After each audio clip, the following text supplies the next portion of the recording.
Hey guys, it's the WalterFootball.com After Dark show for December 19, 2023. We're going to be doing the Week 16 NFL picks against the spread for the 2023 NFL season. Joined once again by Jacob Camenker from the Sporting News. Jacob, how are you and how's your Week 15? I'm doing pretty good. Can't complain. Week 15 wasn't my best overall. I think I went like 6-10, I think, with my picks. It was a weird week. We almost had like 4 or 5 pushes on the cards, depending on when you got certain lines. I think there was at least 3. But the good news is I managed to get a plus 3.5 on both the Bears and the Vikings last week. So that gave me 2 extra wins that would have normally been pushes if I got the late line. So from that perspective, it was good. But from the other perspective, I think I lost every single game in the 1 o'clock window on Sunday, which was brutal. So I was just sitting there being like, oh my goodness, none of these are going to hit, are they? And lo and behold, I think maybe one of them did, but it was one I didn't bet on. So, learned some stuff, but still had some nice big wins with the Minnesota and Bears lines. And hey, Seattle, Drew Lock saved us from a push there because it looked like we were going to push on plus, or I was going to push on +4. But he had that late touchdown drive to kind of save some of my bets. So overall, I won't complain too much about that, especially with the late week win. But how about you? How are you doing? How was your week 15? So I guess I got some of those pushes that you didn't because whereas you went 6-10, I went 6-8-2.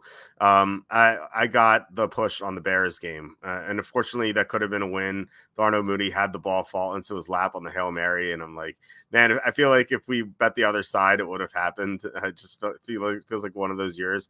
And then the brutal beat. And I guess like maybe we didn't deserve to cover this, but we had the Redskins +7. Like it was 6.5 all week. Then it got to 7 before kickoff, and I'm like, oh, this is great. We got all the key numbers, and then the Rams like steamrolling them just looks so ugly. But then the Redskins put in Jacoby Brissett, and he had this comeback, and like they needed like 8 plays to score from the goal line. It was so brutal. And then like they finally get there on 4th down, and I'm like, oh, all right, cool. And I'm like, all right, I wonder if they're gonna go for 2. Because that's what they should do and get the win. But you know what? If they kick the extra point, we'll get the push. No harm done. And then they go for the extra point and they miss it. It gets blocked. Of course, it's like oh man, it's like one of those years, like the Murphy's Law sort of year where like everything can go wrong. Goes wrong. So, but we did hit some really good plays. Like Saturday, we had our top plays. I had big plays on Detroit and also Cincinnati. Also had +3.5 there. Was big on Buffalo. That was huge for us too. Chicago's a push, but still. And then Monday night was a nice win. That last touchdown not only got us the cover, but it got us the Jackson Smith-Njigba over receiving prop. So that was awesome. So it's a winning week overall for unit wise. But 6-8-2, like obviously not ideal. But like a lot of the 50-50 games we lost, like a lot of the 0 unit games I lost. So going to try to do better with those and try to learn from mistakes. But not a bad week overall considering we're plus money. Yeah, that Buffalo pick ended up being like the easiest one of the week. You could say the same thing about Detroit. I remember Tuesday I was kind of scared about the Lions, and you talked me into them, and am I glad you did, because it was that was the right play. And I think overall this week, as you mentioned, the bad beat with Washington, that one, Cameron Cheeseman got cut for that. Their long snapper, he had one of the worst long snapping performances I've seen since I think I forget who the Arizona long snapper was when Chandler Catanzaro was missing his kicks, but I think they cut him as well. That was just some complete aberration. But there are so many games that were like so close to pushing or did push. So I feel like almost everyone had to have had a bad week with how close all these margins were, right? Yeah, you're probably right about that. But we can move on. Week 16 is there's some games I really like, so I'm excited to see if we're on the same side on those. Before we get to them, please hit like, subscribe, comment below, share this video, visit the link in the description for the merch store. All that would mean a lot to us. If you really want to help support the show, just please hit subscribe, because we are now 91 shy of 4,000 subs. So if we get there by the Super Bowl, that'd be awesome. And if you really, really want to help the show, we have super chats available, which I found out a few weeks ago. We are, I think it's like $4.50 per episode is what we make ad wise. Just YouTube just doesn't want to pay us anything. So we are below the poverty line there. So if you want to help really support the show, any super chats would be welcome. And we'll read your super chat right away, as you are wont to do on YouTube. All right. So this is the penultimate Thursday night game of the year. I think we have one more next week, if I remember correctly. But this one has playoff implications. So this is not like one of those stinkers that we tend to get on Thursday night, kind of like last week. Saints at the Rams. This line open up. Rams -4. It's remained 4. Hasn't moved anywhere. I think the only injury news we're waiting on is Chris Olave, who didn't play last week, but he practiced on Tuesday. So good sign for him. So who do you like in this game? Yeah, I'm leaning on the Rams here a little bit. I know the number's not the greatest in the world, but they've quietly been very good on offense in recent weeks. So as long as they remain healthy, I like the idea of backing them when the line is reasonable. I'm not reading too much into the kind of comeback push Washington had against them last week because they're up.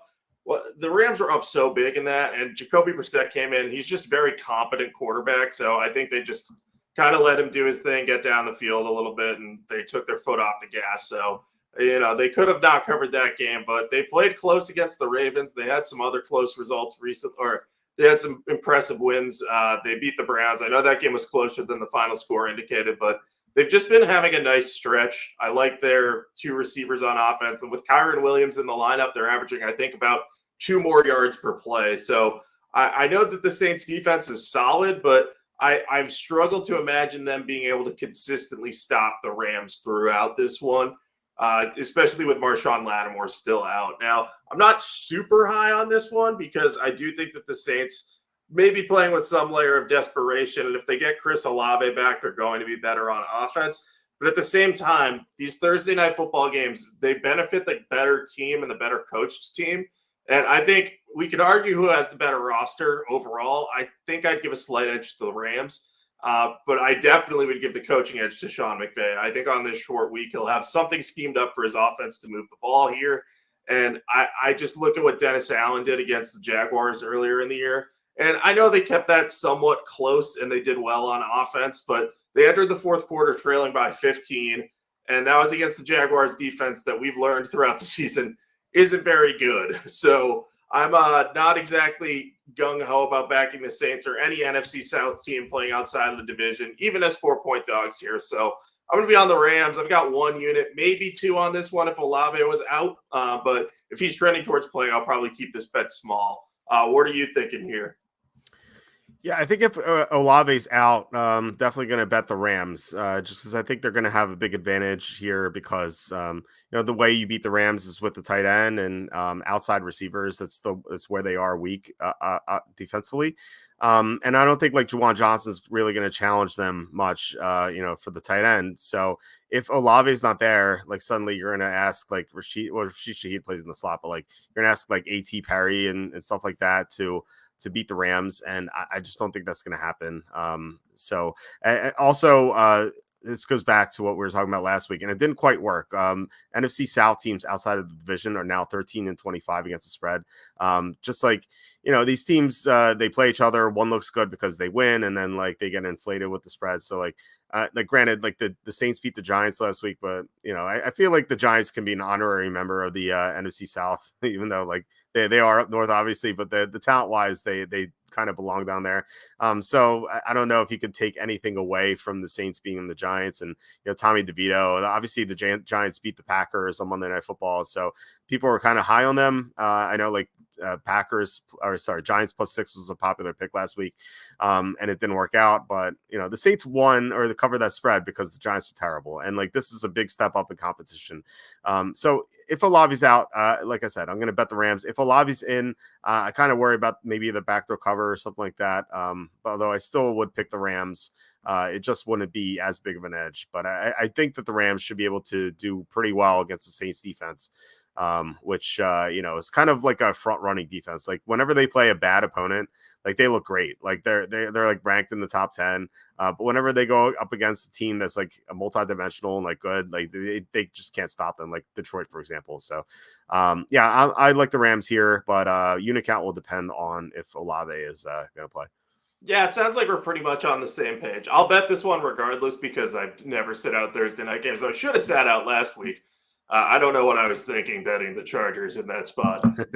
But, live and learn. But I think the Rams are going to put forth a big effort. And this is just one way I think about it, too. Because this matchup has such big playoff implications, I think to myself, which team is more likely to make the playoffs and like do some damage in the playoffs, the Rams or the Saints? And every time I think of that question, the Rams stick out to me. So part of me is like, oh, they should win then. So if they don't cover, I'm not going to feel too bad about it because I think they're the better team here. Johnny Pastrana asking, is Jacob still impressed by Teflon Tomlin? Was I impressed by him? I actually don't remember. Like, I don't think Meg Tomlin's bad or anything, but he's not had a good year. I mean, here's the thing, right? Like, he's had some serious shortcomings. I don't know what he's doing some of the time. Like, he won't play Jalen Warren in front of Najee Harris, despite Najee Harris looking more and more like Trent Richardson every time I watch him play, where he just has terrible vision at times. And you're like, why did you run into your own man instead of to the hole that was to either side of him? So Tomlin's had some pretty shortcomings this season. Like, I think last week I was on the Steelers over the Colts because I thought the Colts were overrated. And I thought that Tomlin might right the ship. It wasn't necessarily a backing of how Tomlin has performed this year. But at the same time, I think there are some big holes with Tomlin's game so far this year. The Steelers seem like they're sinking right now. And the more I think about it, the more I didn't realize like the Colts might be overrated, but the Steelers are overrated too because they won all those games early in the season where they were consistently outgained. So that's, I mean, how they have kind of like a pretty fraudulent record. And I actually think that's a credit to Tomlin because he sometimes gets the most out of his guys, but he makes some confounding decisions and is probably too loyal to his own staff. Sometimes takes a while to make coaching changes. Like Matt Canada shouldn't have been the coordinator coming into this year. They need some serious help for that offense. Yeah, I agree. I mean, I still think Thomas is a really good coach, and on the off chance that the Steelers fire him, and I don't think that'll happen, but on the off chance that happens, I feel like he would get a job right away, and deservedly so. Like I think he's really good. It just like there are some issues there. I do think that he is loyal to a fault, and not just with coaches but the players, as you said. Like there's no reason Najee Harris should be getting touches over Jalen Warren at this point. Just doesn't make sense. Maybe there's pressure from the GM or something like that, but that doesn't quite make sense either because they've had a GM change. So I don't know. It's a weird situation at times where he's just overly loyal. But like I do think he gets the most out of his team. Like, yeah, they've won some fraudulent games, but that tends to happen a lot with the Steelers. Like they tend to outplay their talent level, I think. So I still like Tomlin for sure. Yeah, I don't think he'll be fired either. I think what I assume is Steelers leadership this year might be like, all right, you're gonna have to bring in some serious help on the offensive side of the ball just to take some pressure off of you there and like make sure that we get things right there. And if they do that, I think they're going to be a lot better. But he's mismanaged that this year. But I mean, he's still never had a losing season. This might be his first with the Steelers, which is insane. Like, how many coaches in the league could say that? None. Yeah, well, we'll see. I mean, we can get to that game right now. Although I wanted to address this. Firegecker says, I guess 30 to 32 are so bad that you didn't bother to rank them in your power rankings. So that's weird. It went to 29. And I don't know what happened. I was like falling asleep as I was like copying I into WordPress. And I guess I didn't copy paste everything, so I only had like 29 teams in there. But I just updated it, so like all the teams are there in the power rankings. I don't know what happened, but I was literally like going like this, like falling asleep as I was like copy pasting. That's what happens when you have two kids under two at home and you have to work like 70 plus hours during the football season. You get like 3 hours of sleep a night. It gets pretty rough at times. So, G-Chuck saying Stafford has looked much better over the last month, plus Kyron Williams has been amazing, minus the 2 lost fumbles versus the Redskins. Yeah, I mean, Stafford with that running game, he looks so much better for sure. So we'll get to that Steelers game as I said before. Bengals at the Steelers. Bengals are favored by 2. They open at 2.5. So some sharp money moving toward Pittsburgh, which I guess I can't say is too surprising because Steelers are home dogs here, and the Bengals don't have much experience with Jake Browning playing against good defenses. So who do you like in this game? Yeah, I'm pretty torn on this game. On the one hand, I like what the Bengals are doing. I've liked what I've seen from Jake Browning. I thought their comeback against the Vikings was pretty impressive because they got held in check for a lot of that game, but managed to claw their way back. But at the same time, you look at the team and you're like, oh, okay. Last time they played the Steelers, they only managed 10 points, and now they're not going to have Jamar Chase in this game, and that's huge for this offense because T. Higgins has had his share of drops this year. He's had some issues. He's also committed offensive pass interference at a higher clip than you'd ever really expect from a top receiver. It's kind of weird. So I wonder if he's just having trouble separating or dealing with something there. Long story short, I think Browning could have a worse game here without Jamar Chase. Obviously, Joe Mixon and Chase Brown will still be there to help him, and the Steelers' defense has some warts. I think they're going to be without Minkah Fitzpatrick and DeMonte Casey, who are their top 2 safeties, and Keanu Neal, I think, is still out. So possibly their top 3 safeties, so it might not matter that they're missing Jamar Chase as much as it normally would. So I just keep going back and forth on this game, really, and I'm penciling in the Bengals. It's a 0-unit pick for me. I can really see the case for either side, and I know that's boring. The main reason I'm on the Bengals here is because the Steelers narrowly beat them last time. So I think that the Bengals will come in maybe with a better game plan, a better understanding of Jake Browning here and what he needs to do to beat the team. And I'm not willing to trust Mason Rudolph that much. I don't know if he's going to be worse than Mitch Trubisky, but Mason Rudolph, I don't think has won an NFL start in 4 years. So, I mean, yeah, I know he hasn't had many opportunities, but I think there might be a reason for that. So I'm probably going to end up staying away from this game, but it's Bengals penciled in for me right now, but you can really convince me either way on this one. Yeah, I like the Steelers. I think that they match up well against the Bengals, and we saw that in the earlier start when Jake Browning went against them and struggled. And I think generally going against any backup quarterback again, versus a top 12 defense is a good strategy. Now, you may argue that, okay, without Minkah Fitzpatrick, the other safeties, maybe they don't deserve to be in the top 12, but I think the Steelers have other avenues of winning this game, even with Mason Rudolph, a quarterback. Because first of all, Mason Rudolph can't be much worse than Trubisky. I think you'd probably agree with that. Trubisky was just so bad. And Rudolph has looked okay in relief, not great, but he hasn't been a turnover machine like Trubisky was on Saturday against the Colts. But I think the Steelers are going to have a really big advantage here offensively, even with Rudolph, for 2 reasons. One, they should be able to run the ball all over the Bengals. They had a ton of rushing yards against the Bengals the first time they played. I think they had 149 or 148 rushing yards from Najee Harris and Jalen Warren combined. And that was with DJ Reader in the lineup. Now DJ Reader's out. So Cincinnati's run defense is going to be even worse than it was before. And the other way you attack Cincinnati is with the tight end. And I think Pat Freiermuth is going to have a big game. I suspect Rudolph is going to be smart enough to get the ball to him. So I like what Pittsburgh's going to do on this side of the ball. And then on the other side, we saw the Steelers defense get gashed by the Colts, but I don't think the Bengals are, I don't think they have the running game to do that. I know Chase Brown has been more impressive, but that's more of as a receiver out of the backfield. Joe Mixon could score touchdowns, but the last time that Joe Mixon played against the Steelers, he just did nothing on the ground. He had 16 yards or something like that, on 8 carries. So I think that the Bengals are not going to be able to run on the Steelers, which is apparently their weakness because Ezekiel Elliott also did well against them. So I think that Jake Browning is going to have to throw more with the running game not working, and with Jamar Chase out, I think it's going to be a problem. So I like getting the value with the Steelers as home underdogs. I doubt this line would have been if the Steelers had beaten the Colts, for example, obviously but they wouldn't be underdogs here. They were actually -1.5 on the advanced spread. And so this is moved 3.5 points.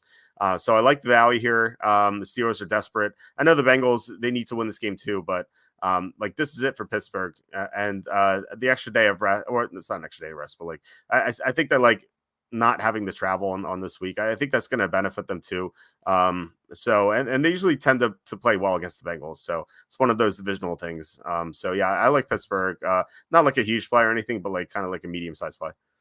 Yeah, I think my play for this game, like I get your point entirely. I think I might just be a little bit gun shy on the Steelers because I thought last week was going to be a good spot for them and it wasn't, but that was on the road too, so that probably played a role, and I probably just misassessed that one. I think this will be a good teaser leg, the Steelers +2, getting that to 8. I like that a lot better because I don't think the Bengals would blow them out. But I imagine there's probably a reason this line isn't at 3, and it's probably because the Steelers do, like you said, match up better. And if that pass rush can get home against Jake Browning with no Jamar Chase, I could definitely see the Steelers winning. So, like I said, I'm not high on this game, so anyone listening should definitely listen to what you think because I could go either way. Okay.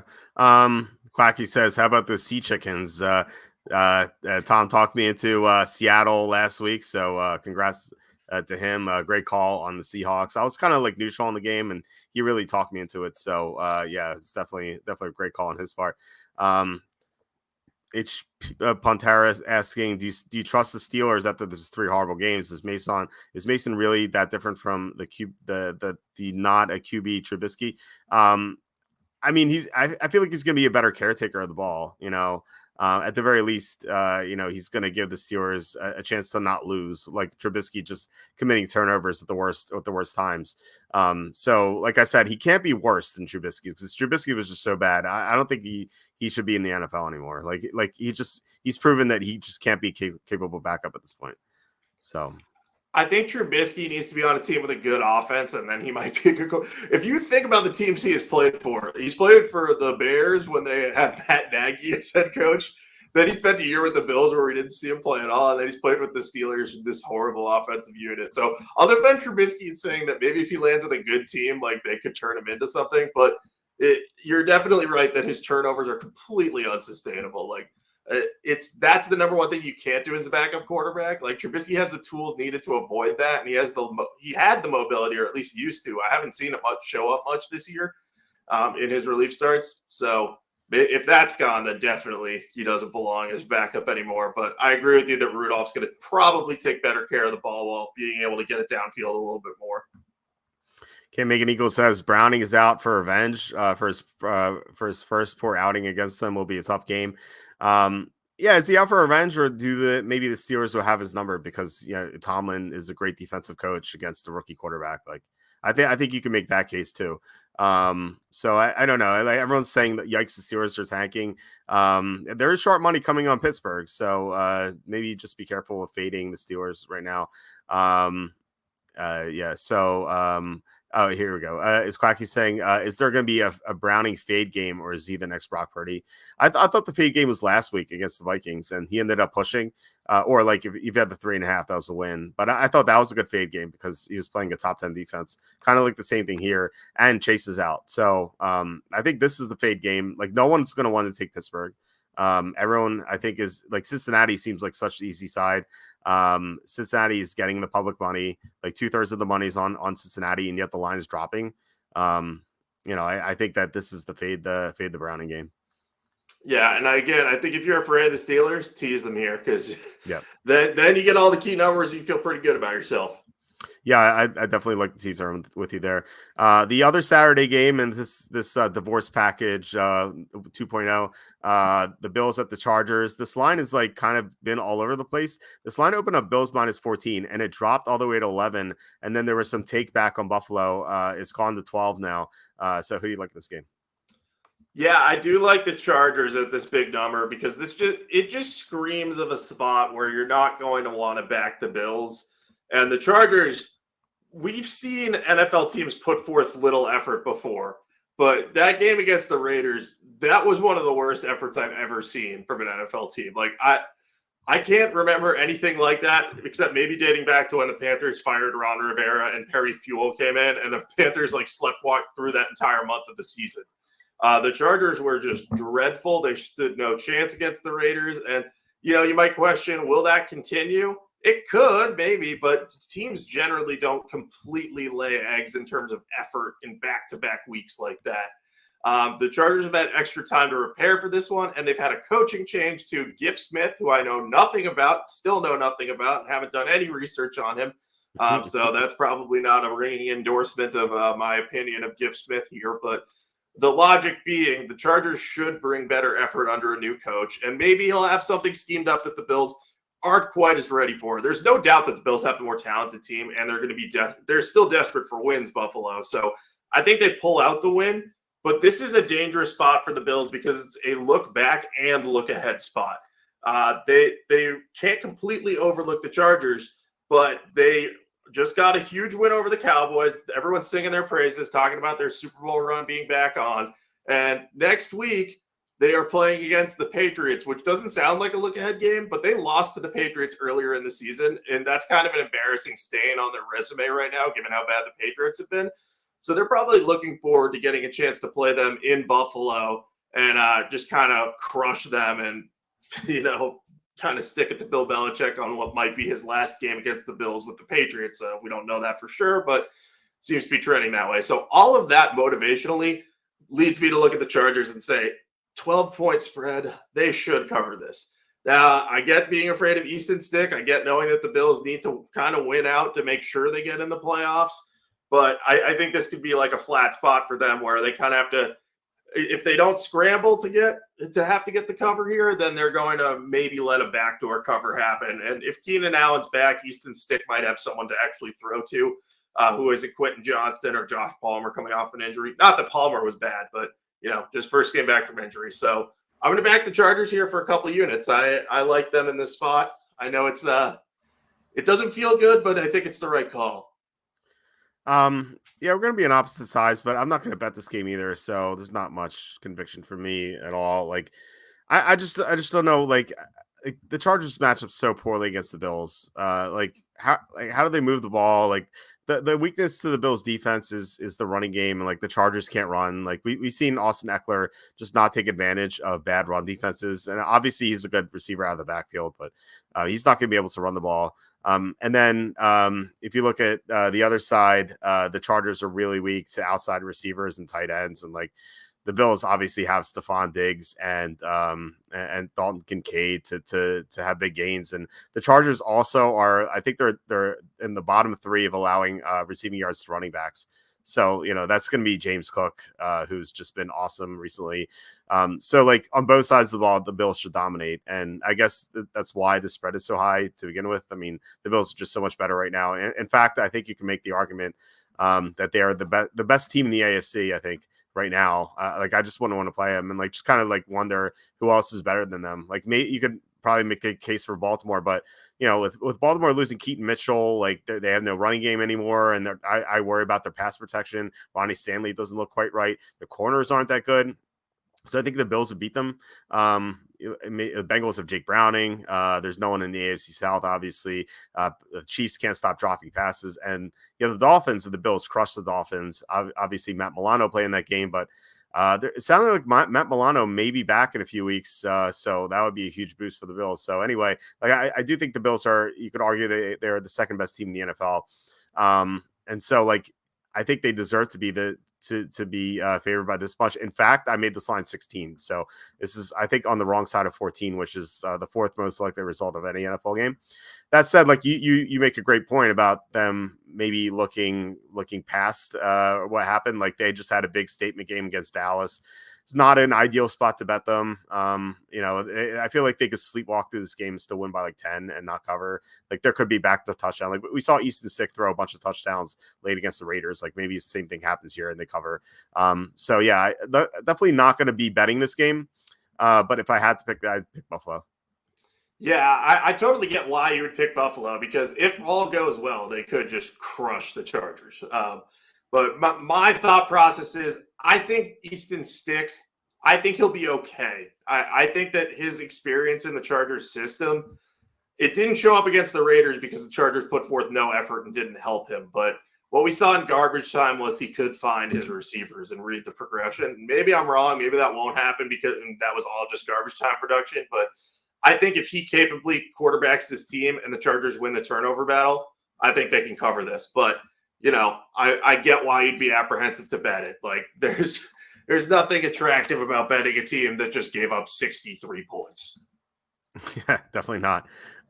Yeah, they definitely did not try. You brought up some teams that didn't try. I remember back in 2010, the Buccaneers. That was the year that they fell off a cliff where like Josh Freeman was in the Pro Bowl and then like suddenly he was not. Or maybe it was 2011. I can't remember.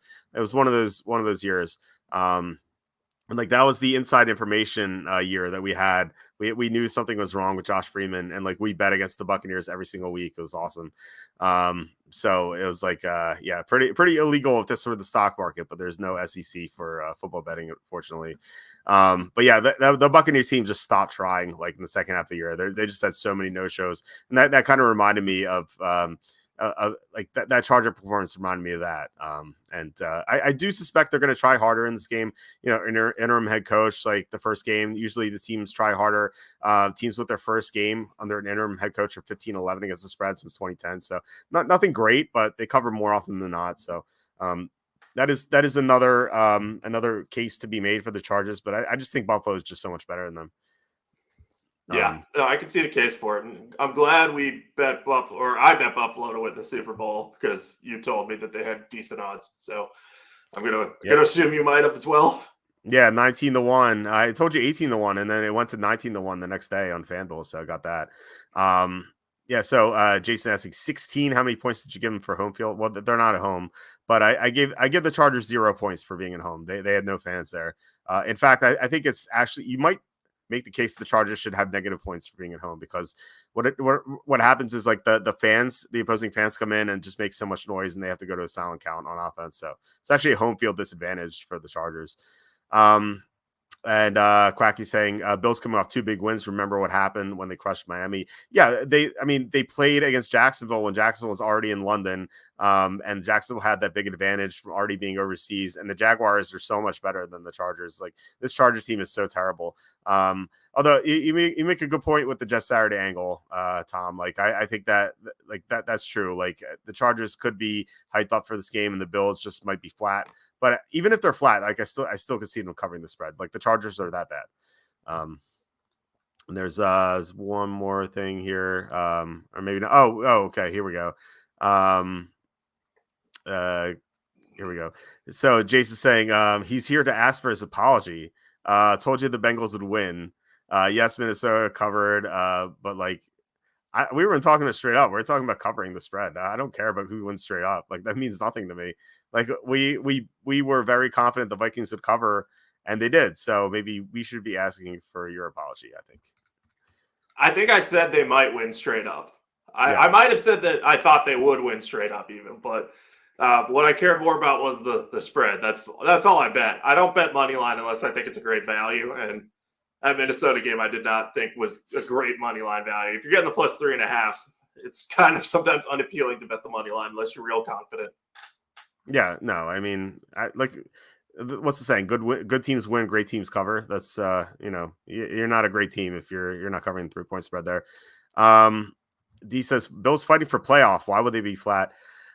Because they just had a big win against Dallas, like a huge statement win, and like now they play a team that just allowed 63 points on national TV. Well, I guess national streaming, like it's not national TV anymore, but I feel like the Bills they kind of know that they can just show up and win.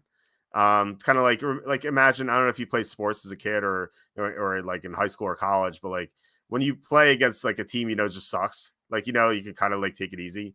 It's kind of like that. Like, yeah, obviously they need a win to make the playoffs, but I feel like they probably know that they can just have their like C+ effort and like still win by double digits. So. Yeah, that's basically the thesis why I like the Chargers to cover there. It's, they still are going to win. If they lost that game, I'd be shocked. So yeah, same. All right, let's get to the Sunday slate. Colts at the Falcons. This line opened up Colts -2. It's been creeping toward Atlanta, and now Atlanta's favored by 1. So it looks like some sharp money on Atlanta, or maybe this is just a lot of public money. I'm not quite sure. But anyway, who do you like in this game? I am on the Colts because I'm done with the Falcons. I'm sick of it. I don't like it. anymore. Even if this is sharp money, I don't like this game that much. I got 0 units on it. The only way I'd bet on this is if we got some like insane line value, like if the Falcons crept up towards 3, then then I would probably be like, all right, you got to back the Colts here. I think what it boils down to is, why is Arthur Smith still coaching the NFL? I don't know. At this point, I don't know. I wrote some very mean things in this note, apparently. I wrote that he is a grade A dunce. Wow, that's it's a nice thing to say, apparently. And I wrote Desmond Ridder is terrible. He got benched, too. So, here's what I hate about their plan. It'd be one thing if they signed like a backup quarterback who you could bench Desmond Ridder for. They would put enough pressure on it, like a Jacoby Brissett type, where you're like, all right, well, hey, Desmond Ridder isn't getting the job done. Let's put a Jacoby Brissett and have a chance to win games. They got Taylor Heineke, who I like he does okay, but he's turnover prone and just he doesn't have the ceiling. So you're asking Taylor Heineke to come in. That's maybe a plus for them, but I think it's just a net nothing. So I think the Colts are probably the more motivated side here. I don't imagine the Falcons are going to play very hard for Arthur Smith because he doesn't really know what he's doing. The Colts are good against the run anyway. Now that Grover Stewart's back, so Tyler Algier, who Arthur Smith insists on using over Bijan Robinson. I don't see him doing much, and Bijan, we'll see what they do with him. Like last week was ugly for him, but I think his confidence is just shot because they keep changing his role week to week. So I'm just out on the Falcons right now. I don't particularly want to back the Colts. Like I think they're an all right team and they're good in some circumstances, but there's not much line value here. And you're asking them to go on the road and win in Atlanta. And Atlanta has talent on its team, but its coaching is just bad. So, long story short, I'm on the Colts. I don't know if I'm going to be able to bet this one, though, because I feel like the Falcons always just ruin everything for me. Mike speaking the truth here. The hairy alien brain-sucking worm mustache struck again. Yep, that's exactly what happened when Cordero Patterson was getting touches. You can maybe defend Algier, not really over Bijan. But when Cordero Patterson's getting touches over Bijan, it's like what is happening here? And I think it's definitely the alien controlling Arthur Smith, and I don't know why the alien hates Bijan Robinson so much, but that is what happened. So I'm definitely gonna tell Kenny about this tomorrow, and he's gonna believe me finally. So I'm on the same side too. I could maybe be talked into the Falcons depending on what happens in the injury report, because the Falcons have gotten a lot worse recently with the injuries. They were missing multiple offensive linemen last week. Chris Lindstrom and their center also, they were out. Caleb McGarry. Sorry, Caleb McGarry was also out. So they're missing Lindstrom and McGarry. And then defensive tackle, they're missing Anyamata and Grady Jarrett, who's on IR. So those two guys at the same time, I think is just is too much for Atlanta, and they couldn't stop the run. And I think that's going to be if Anyamata is out, especially in this game, that's going to be really problematic because the Colts love to run the ball. Even last week when Zach Moss got hurt, they were running with Taylor Goodson and Trey Sermon. They look like Edgerrin and James in their prime together. Against the Steelers, and if the Falcons are missing Anyamata and Jarrett together, they're going to be able to run the ball. But if Anyamata returns, then suddenly Atlanta's defense is going to look pretty good, and I can see them maybe stealing this game. I'm not a fan of the Colts at all. I think they're overrated. They've had some really bogus wins, against Tennessee when they had those 2 block punts and the missed extra point at the end of regulation. They easily could have lost that game at Tennessee. So if they could lose at Tennessee, they could lose at Atlanta. But if you're thinking about taking Atlanta, just remember those NFC South teams are 13-25 against the spread outside the division. So if you take Atlanta, you're going against that, and you're going with Arthur Smith and Taylor Heineke, who looked bad in that start he had against Arizona, and Arizona has one of the worst defenses in the NFL. So I don't know. It's just this game is so unappealing. Like I said, I'm on the Colts, but not even close to betting this game. Yeah, this is a real go-girl game. One more thing I wrote in my notes, Shane Steichen is a much better coach than the FedEx Nepo baby, so that might be cut. I was very upset at Arthur Smith writing this because I had Bijan Robinson in one of my DraftKings lineups, I think. And I was telling you before we came on, I played one DraftKings lineup in 3 contests and one in just one. And in the one that was in 3 contests, I didn't cash. It was mostly because of Bijan. That sucks. Yeah, we on Rainmakers have a lot of Bijan Robinson, like a lot of his cards, and those are just dud lineups. It's so frustrating watching this because like Bijan should be getting these carries. Like, there's no reason for Algier or especially Patterson to be getting touches over him. Just doesn't make any sense. Yeah, none at all. Yeah, I agree. Like, there's no reason Arthur Smith should be a head coach. Although this is wrong. Jason says Falcons basically eliminated from the playoffs. It's not true. If the Falcons win and if the Saints lose to the Rams, which could easily happen, and the Buccaneers lose to the Jaguars, which also could happen, they are going to be tied for first place with 2 weeks to go. So they're definitely not out of it for sure. Quacky says he's a grade B dunce. Better than grade A, I guess. Seriously, the NFC South winner is going to be a good pull 2010 Seahawks. The problem is they're going to play against either the Eagles or the Cowboys. So I don't know. I like, that's only happened once, and like, people remember it and they always like romanticize it and they're like, oh, this could be the year, and it's like never the year again. Like, that's only happened once. I think that it's so unlikely to happen again. Obviously it could. I just don't see it. I don't know. We thought that was going to happen with Tom Brady against the Cowboys that one year. That did not end well. No, it did not. That was pretty brutal. Drake London blow-up game. Heineke could be a good change for him. Maybe this is not like an ideal matchup though. The Colts have gotten some players back from injury. I'll say that for them.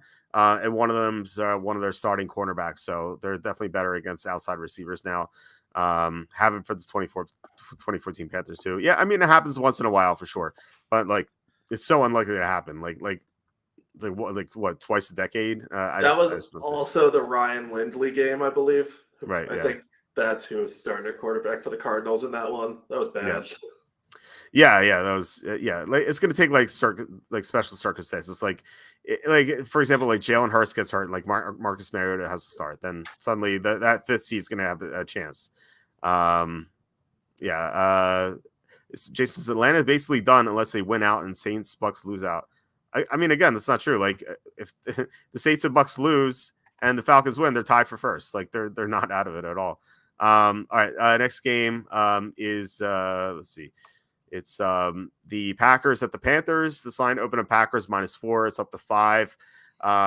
What happens to the Packers? They look so good against the Chiefs and the Lions, and I guess you could say the Chargers before that. But they've dropped 2 in a row as favorites. They were favored in both games, and they've lost 2 in a row. Now they're 6-8. So they're kind of on life support here against Carolina. Carolina's coming out for a win. So who do you like in this game? Yeah, this Packers team is so hot and cold, like really, really hot and cold. It's very weird to watch. Like, they just let Baker Mayfield have a perfect passer rating against them. Imagine saying that last year when Baker was starting for the Panthers to tie this game together. So I think that I think I'm going to be on the Panthers here. I don't want to back the Packers with the current state of their defense. They've had some injuries in recent weeks, but the injuries weren't necessarily the issue against the Buccaneers. Like, they got Quay Walker back, so I don't know exactly what they were doing the whole time. They just kind of let the Buccaneers throw all over them. And I know Bryce Young has been very bad this year, but I think that if they can get their running game going against this Packers defense, which is definitely doable, then I think that Bryce Young is going to have an easier time maybe finding some open receivers downfield. Like, this is an opportunity for them to kind of be in good shape. And I just don't think that the Packers are very good right now. So I don't like them as 5-point road favorites. They just lost at Lambeau Field by like a significant margin to a Buccaneers team that isn't very good. So I know we've been saying these NFC South teams outside of the division, you don't want to back against the spread, but I think this is a circumstance where the Panthers, as currently constituted, might be a little underrated because their defense is good. We saw that against the Falcons. They just held the Falcons to 7 points. It should have been more because Desmond Ridder shouldn't have thrown that absolutely god-awful interception that made me yell at the TV. But I still think if you look at this Panthers defense and you say, hey, they can give Jordan Love a little bit of trouble in this one. And if Jordan Love doesn't have support enough from his young supporting cast, then this might end up being a lower scoring game than people are anticipating. So I'm going to back the Panthers here. I got 1 to 3 units penciled in. The 3 would only be if the Packers defense is really banged up, and I think that the Panthers can run like crazy on them. I'm leaning towards the smaller end of that right now because I don't want to trust the Panthers too much, but I think they're a little energized. They're a little rejuvenated. Maybe I'm wrong, but their defense, I think, gives them a chance to cover here. Yeah, I guess so. I think I'm on the Panthers. I don't like. I don't want to be. I don't want to bet on them because I think it's a mistake to bet on the worst team in the NFL. Last week when Tom was on the show on Thursday, we're kind of like equating like taking the Panthers as like if you're like at a party, it's like 2 a.m. and you're like, oh, that girl looks pretty good, and your friend's like, no, don't do it. Like she's trouble. And it's kind of like what I equate like betting the Panthers. Like you shouldn't do it. Like it's just a mistake. You're going to regret it. And obviously it worked out last week, but like with the help of that stupid interception, like that you were talking about, like in the red zone, there's no reason to throw that at all. They just like settle for the field goal there. They almost certainly won the game. So like it just took like a dumb interception to cover that spread. Plus like there was bad weather and like the Panthers just won. They're the worst team in the NFL. You can maybe make a case for Washington if Sam Howell keeps starting, but the Panthers are, I think, are the worst team in the NFL. And like, I think it's just a mistake to back them. If you take them in office pool, whatever, but like to bet them, I think is a big mistake. But they do look good on paper, at least. Like Green Bay has been terrible against the run for years, really, and they still are terrible against the run. So Chuba Hubbard should have a good game. That'll make things easier for Bryce Young, who should be able to find Adam Thielen pretty well. The Packers are pretty bad against slot receivers, the Packers are missing Christian Watson too. Like not having him on the field has really hurt them. Like I think it's like not a coincidence that they lost 2 games without him. And so like I don't know if he's ready to come back. Seems like a long shot for him to play. But like if he comes back Sunday, I think the Packers might look better. But still, they're playing a tough Panthers defense that's good against the pass, pretty bad against the run. So you might be thinking, okay, Aaron Jones is going to have a good game, but like Aaron Jones doesn't look 100%. So unless like Jones suddenly is healthy now, like I just don't see how the Packers are going to consistently cover the spread. But then again, like it's Bryce Young, like he could easily throw this game away with pick sixes. So I have Panthers penciled in, but this is another game where I don't want to touch it. All right, I'll downgrade it to 1 unit for me. That's my compromise here because what you said about Aaron Jones and the Packers running game is what I'm worried about. Like hypothetically, if they're guys, Aaron Jones and AJ Dillon are healthy, I like them in this matchup. But I'm just not convinced. AJ Dillon missed time with a broken thumb last week. I don't think he'll be back, and he hasn't looked right for good chunks of the season too. So unless Aaron Jones is looking a lot healthier, then it's going to be pretty tough. Yeah, Lamont says Green Bay running all over him. Yeah, I think under normal circumstances with healthy backs, sure. Yeah. But they don't have that right now. And I think Kenyon Drake is their third stringer or Patrick Taylor. I'm really not sure at this point. The Panthers have gone 8 quarters without scoring a touchdown. Tough to back a team like that.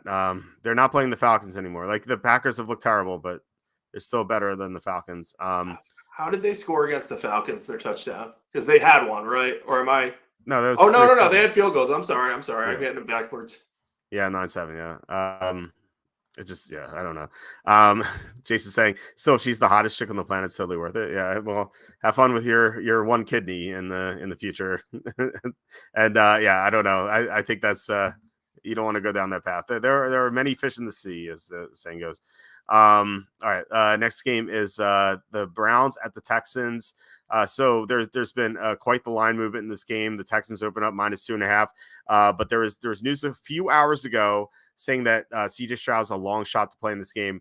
I don't know how they make that determination on this Tuesday. I feel like what if he passes concussion protocol on Friday? Then like he can play. I like a lot. I feel like a lot can change over the course of even 72 hours. But like forget like even like 5 days it could change. So but apparently CJ Stroud's not going to play. So it might be Case Keenum again. So what are your thoughts on this game? Yeah, so I already locked this one in. I missed. I was going to lock it in a plus. I was waiting to see if it would go to 3 because I wanted to see if I could get Browns +3, but I got too greedy. I thought that Stroud wasn't going to play in this game. So, yeah, that was a brutal one for me there. But I did lock this in, I think, at -1. So I'm getting a little line value. But I'm on the Browns here. The logic being, I just don't think that the Texans offense is going to be able to move the ball as easily against this Browns defense. I know the Browns have had some problems throughout the year. They've kind of been up and down on that side of the ball, but they still have Myles Garrett who can get a lot of pressure on opposing quarterbacks. And, if Denzel Ward is playing in that secondary, then it's going to be really hard for the Texans to kind of move the ball downfield because we don't know if Nico Collins is playing. I get it at this point. If you want to wait and see if Nico Collins is playing before locking in a bet, that makes perfect sense to me. But the way I'm looking at this is the Browns have most of their top defensive players available now. They're not missing Denzel Ward due to injury. So he can kind of help take away Nico Collins. And then you're trying to ask Case Keenum to beat you against a defense that has Myles Garrett and a good pass rush. And I just don't see it happening. The Texans are also coming off of an emotional overtime win against a division rival. And it's not like they're going to overlook the Browns because they're in the playoff race here.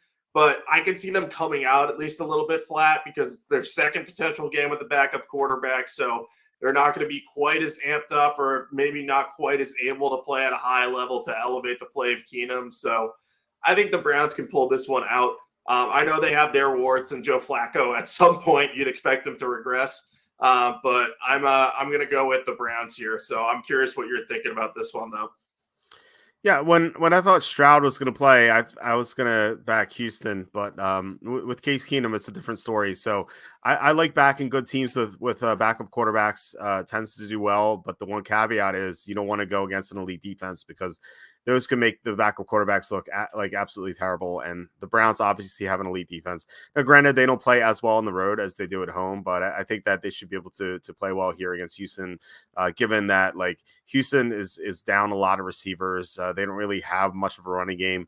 So they're a one-dimensional team that is kind of handicapped with the injured receivers. So I think they could really frustrate Case Keenum. Now, Houston's offensive line could help him out there, but I still think it's going to be tough for Houston to score. And then on the other side, you have Houston's secondary, which has been terrible this year.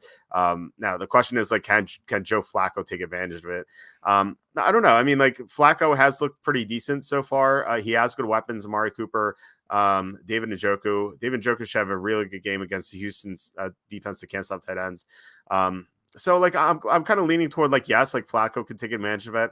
But it's not like a slam dunk or anything. It's not like if Deshaun Watson were playing and if you were playing on a high level, then I think Cleveland would look like an easy side here, although they would be favored by more, but still the fact that they're not favored by a field goal, I think is kind of, it looks interesting. I think I think I might be on the Browns for a couple units. Nothing crazy though. But because I just don't know how much I trust Joe Flacco, but I still think the Browns are the right side. Yeah, I think under normal circumstances, or maybe against a healthier team, I'd be willing to fade Joe Flacco. And if CJ Stroud had played, I think I'd be right there with you on the Texans if the line stayed at Texans -2.5, which based on this line movement, I think the most we were going to get is Texans -3 or maybe 3.5, sort of like what we saw with the line movement with the Titans last week when we kind of knew Stroud would be out. And then once it was official, that moved the Titans line through 3 and up to 3.5. I think I'd be fine backing Stroud on that in that case, but I think the Browns are going to end up being the right side here. I think their defense will have Case Keenum's number a bit, and I think Joe Flacco will be okay. I think there will be good spots to fade Joe Flacco though when he goes up against some better defenses. And we got the push against the Bears last week, but I still think the Bears were the right side. They should have been able to close that one out better than they did. What do you mean we got the push? You got the win. So. I know. I'm talking with the chat here. Anyone okay. I got the win. I did. I like to align myself though with what I post on Twitter too, and I had to post the +3 because the 3.5 were gone at that point. It's a great job by you getting that 3.5. I wish I had the 3.5.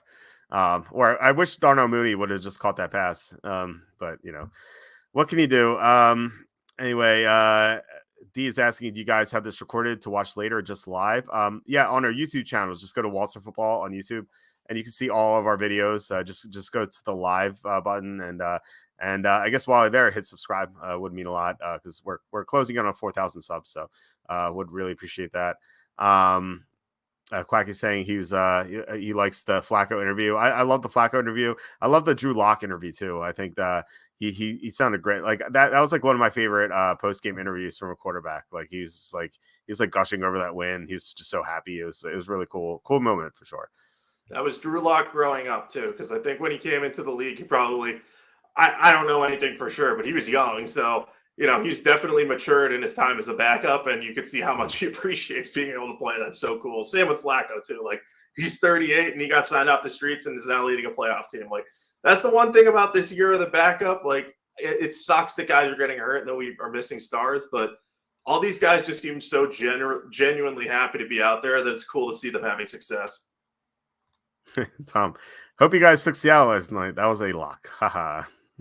Speaking of Drew Lock, we get to the next game, Seahawks at Titans. This line went up Seahawks minus 2.5. It's still 2.5.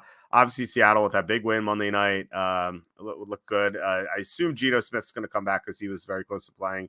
In fact, like no one knew who was going to play quarterback heading into the game. It was very, very, let's say, very frustrating and very just like really was like bothering me before kickoff because of Rainmakers. Like, we had some lineups that were like very close to the cash line. And like at Geno Smith in there, I'm like, well, should I make the pivot to Drew Lock? Like, and like no one knew the news. I was like, so it just like really like bothered me. That was like a very tense moment. But anyway, did make the right call at least. But anyway, we get to this game.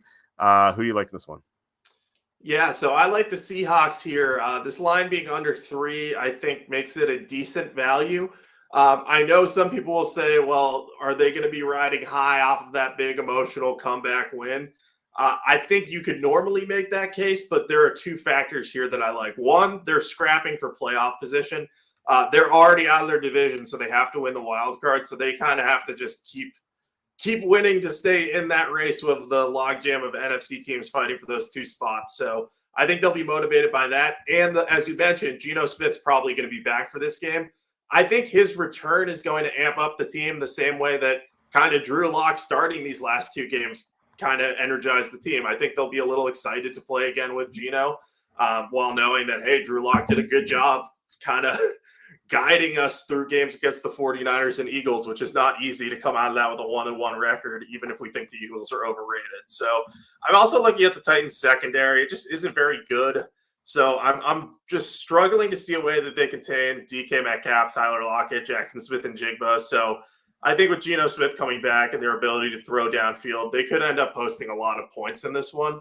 I know there'll be some concern about, well, can the Titans move the ball on offense with Derrick Henry and kind of keep this close and grind it out? And Mike Vrabel's a home underdog here. I totally understand that, but I think as some in the chat have noted, like the Titans, I don't know that they're necessarily like done. They'll still put forth effort, but they're coming off a deflating overtime loss against the Texans in a game that they probably feel like they should have won.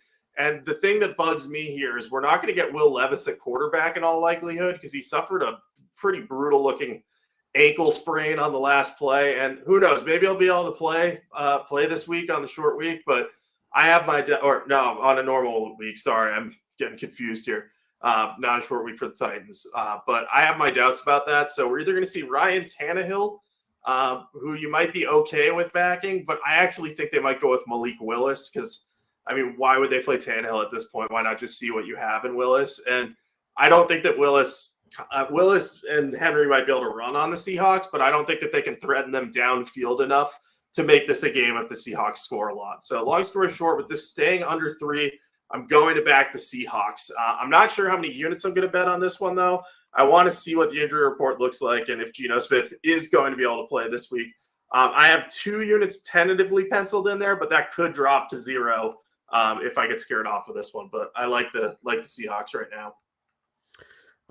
Yeah, we're on opposite sides here. I like Tennessee quite a bit, and I think that their record is kind of misleading. Like they're 5-9 right now, but man, like they are so close to being 7-7 with some recent losses. Like I mentioned that Colts one earlier where they were winning the whole time, and then they had those 2 block punts that went for 9 points in total, and then they were still in position to win, and they missed the extra point to go to overtime, and yet they even scored first in overtime. They still found a way to lose, and then like the last week they were leading the whole time again. And they almost had that interception in the red zone that almost that would have ended the game. And then like the ball like was just ripped away by the Houston player. And I think that I think Tennessee is like kind of unlucky here, and I think they're better than the record says they are. And I think that like you're right about Seattle having a big advantage against Tennessee secondary, especially with Metcalf and Lockett because the Tennessee outside cornerbacks are so bad. But I think Tennessee has a big advantage as well, and that would be with the running game. Seattle is pretty bad against the run.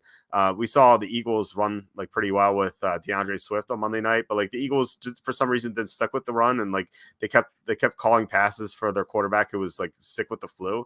Just didn't make much sense. I feel like if they just stuck with the run, they probably would have won that game. And like Tennessee's going to stick with the run, so like even if like they fall behind too, though, like Seattle gives up so many receiving yards to running backs. So Tajay Spears should have a good game too. So like Henry Spears, I think they should have great games here.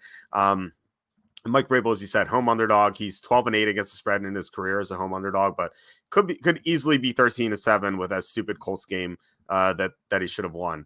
The other thing here that bothers me is that Geno Smith is likely to play, but like, what if he is not 100%, or what if he tweaks his groin? Because like I used to be an athlete, like laugh all you want. I used to be an athlete like a long ago. I was an athlete, and there was this one season. Oh, I was a swimmer, but like one season I had this groin injury and it would not go away. It was so brutal. It just like kept coming back. And like I was always iffy. It's like one of those soft tissue injuries that just keeps lingering. And like, what if Geno tweaks his groin?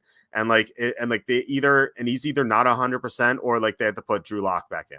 And like if they put Drew Lock back in, they showed that like on Monday night, they just didn't trust him to throw. Like they just kept trying to establish Kenneth Walker against the Eagles' strong run defense, and it wasn't working. Like it worked for like one drive and then just stopped working. And like they kept putting him in like 3rd and 9s and just like was a disaster. It wasn't until the end where like they had to throw where like Drew Lock came through in the clutch. But like what if like Geno gets hurt and they put in Drew Lock and like he just like struggles, like the offense struggles because they keep trying to run with Walker, and Tennessee's run defense is awesome. I don't know. I think Tennessee is in a good spot here. Seattle coming off a short week, coming and traveling. It just feels like everything's in Tennessee's favor here, except for the pass defense. And like I said, Geno may not be 100%. Yeah, your point on the running back situation is well taken. I also think Derrick Henry had 16 carries for 9 yards last game. You think he's not going to be a little motivated to prove that was a fluke and that was just a bad game? I would think so. So I totally get why you're on the Titans here. I just think that the Seahawks are going to be more explosive. And I think after seeing that last drive with Drew Lock, I think they might be like, even if they have to start him over Geno Smith, I think they might say, hey, you know what? Like, we're just going to go full throttle and we're going to try to establish the run a bit, but we're going to let Drew Lock kind of cook in this situation. I know that might be hard to imagine because it's a Pete Carroll team and they tend to play conservatively on offense, but hey, if Shane Waldron gets his way, maybe they'll unleash the beast a little bit there. But I'm not willing to bet this game until I know who the Titans quarterback is either, which is something that Carter said in the chat. Because Willis, as you say, is way different than Tannehill, for sure. And if it's Willis, I'm very scared of the Titans' ability. Like, if they go down, how are they going to make the comeback? That's what I worry about with that. So right. I'll probably wait on this one, but I'm going to stick with the Seahawks here. Yeah, I assume Tannehill's going to play, but you could be right. Like, maybe it is Willis, and if it is Willis, then I will have a lot less interest in Tennessee. But Tannehill's a seasoned veteran. I think he's even better than Levis at this point in their careers. Like Levis has better upside, but Tannehill I think is safer. So I would like that. But yeah, if this turns out to be Willis, I'm not going to bet the Titans. Although Bryce says this is a game Tennessee wins with a Vrabel coaching masterpiece. Yeah, this game could remind me of like that Chargers game that he hosted early in the season, where like the Chargers were favored by I think this exact amount of points, and the Titans end up winning. I think it could be like that. But yeah, you might be able to convince me to tease this one on Tennessee, so I'll give you that. Yeah. Jason's saying Titans play for nothing and Seattle needs it. That sounds like a recipe for Tennessee winning. Late in the year, and I have the records to back this up. I don't have it on me, but like teams that need to win against teams that are eliminated, like, are horrible against the spread. Like the teams that have nothing to play for, like, generally cover like at a high rate, just because like the teams that need to win choke in like under pressure, and it's like complete fiction that like the teams that are eliminated have nothing to play for. They have to play for the contracts. Like these are people who like at the word, or like at at the worst, like they play in the NFL for like 4 or 5 years. Like they're trying hard to play for their contracts. And like, if there's a lot of film on these guys like loafing around, like they're not going to be able to sign with anyone. Like they're just going to, like, no one will want them. And like teams can quit once in a while. Like, for example, Chargers last week, that was a 1-game instance where they quit. But like teams are not going to quit like that often. And like, I think it's a mistake to anticipate that a team's going to quit, especially like under Vrabel. Like I don't see a team quitting under Vrabel. Like he's just such a good coach. He's entrenched there. It's not like he's a lame duck or anything. So I think Tennessee's going to have good effort in this game.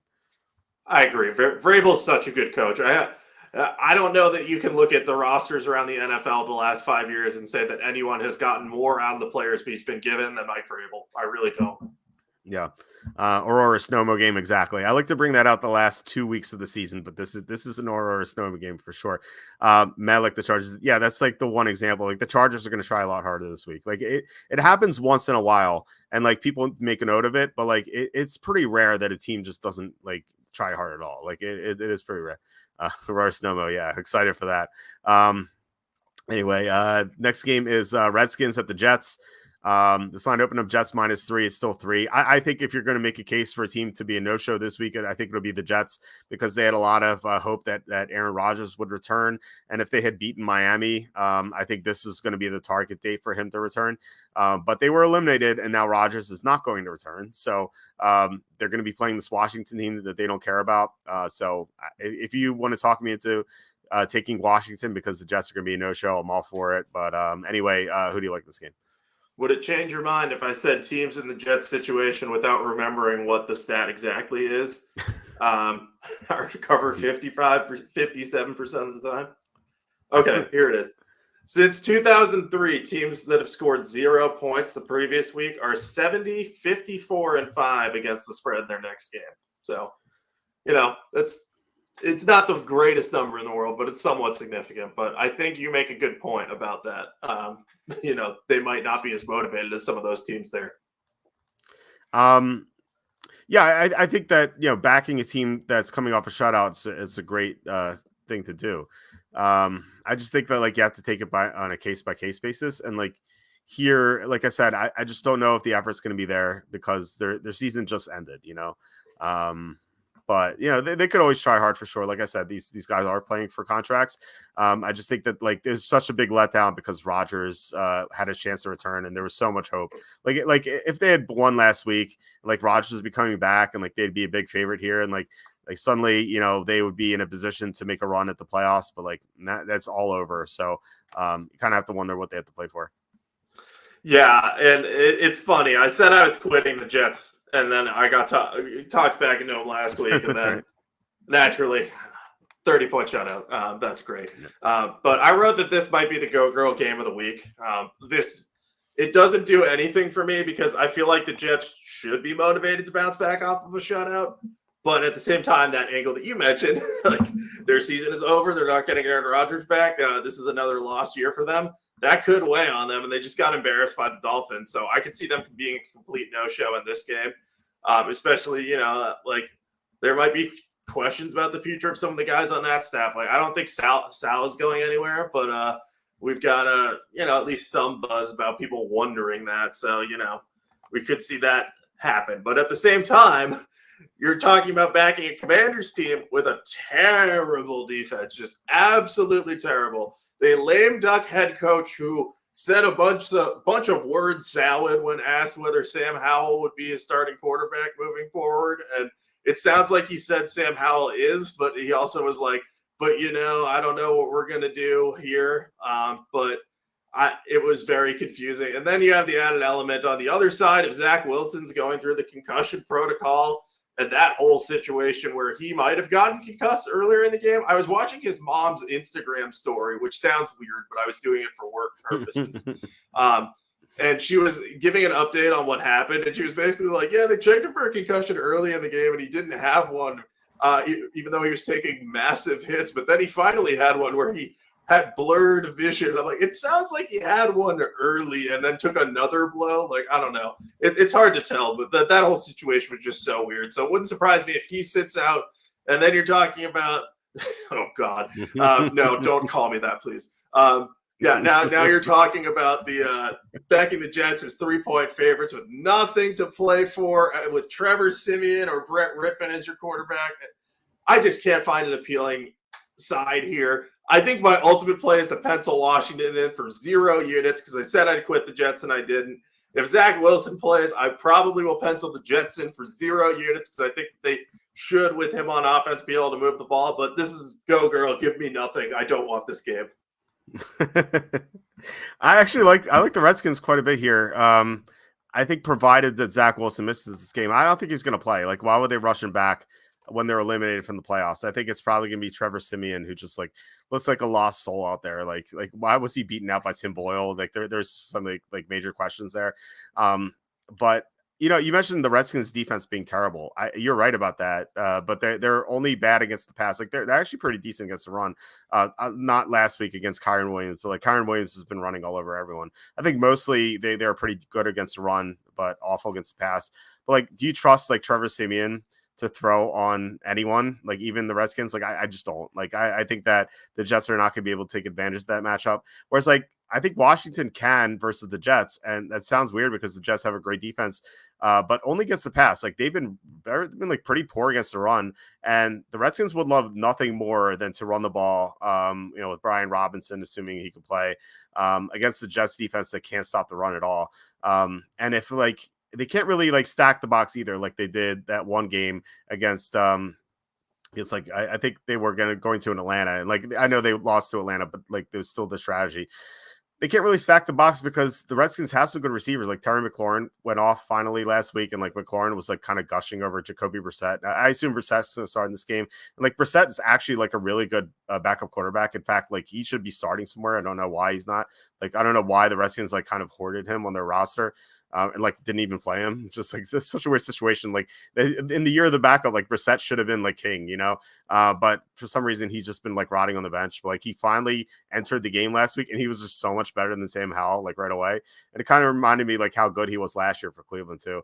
Now it's not the best matchup for him, but like having him under center, I think gives the Redskins a chance because if it's Howell, he's just going to take sacks and throw interceptions. Whereas like Brissett's going to be able to take care of the ball. He's going to be able to convert like first downs and like keep the chains moving, and especially with the running game working. So the fact that we get 4 key numbers here with the Redskins against the Jets team that this is the team that's not going to try this week. Like they have no reason to try outside of playing for contracts. But I think it's only going to be a one-time thing. Like they're going to try hard next week if they get blown out. But I think this week is going to be a no-show, especially against a team that they never see. It's like once every four years against this non-conference opponent. If they were playing a divisional opponent, like you can maybe even make the case they try hard, but like they have no reason to try hard against Washington. So I like the Redskins quite a bit, but that assumes that Brissett starts and Zach Wilson does not. Yeah, I think I'll be right there with you if that happens. And I think Zach Wilson will be out. What I don't know is what Washington's going to do at quarterback. It's really hard to tell. And I wish Brissett had been traded at the trade deadline because I get why Washington signed him going into the year, because if Sam Howell didn't work out, they could have plugged in Brissett and given him a chance to kind of see if he could get Washington towards the playoffs. Sounds ridiculous to say now, but they did have legitimate wild card hopes, I think, at the beginning of the year.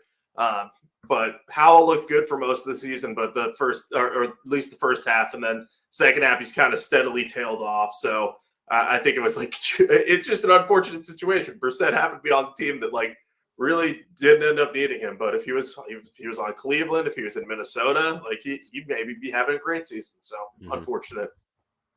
Yeah, it's a shame. Like I said, he should have been the king of the backups, but for some reason, the Redskins just had to have him on the roster. I don't know why, but anyway, the last of the early games, we have Lions at the Vikings. This line open up Lions -3. There are some 3.5s out there, but for not -110 big. So this might be trending toward 3.5, but not quite sure.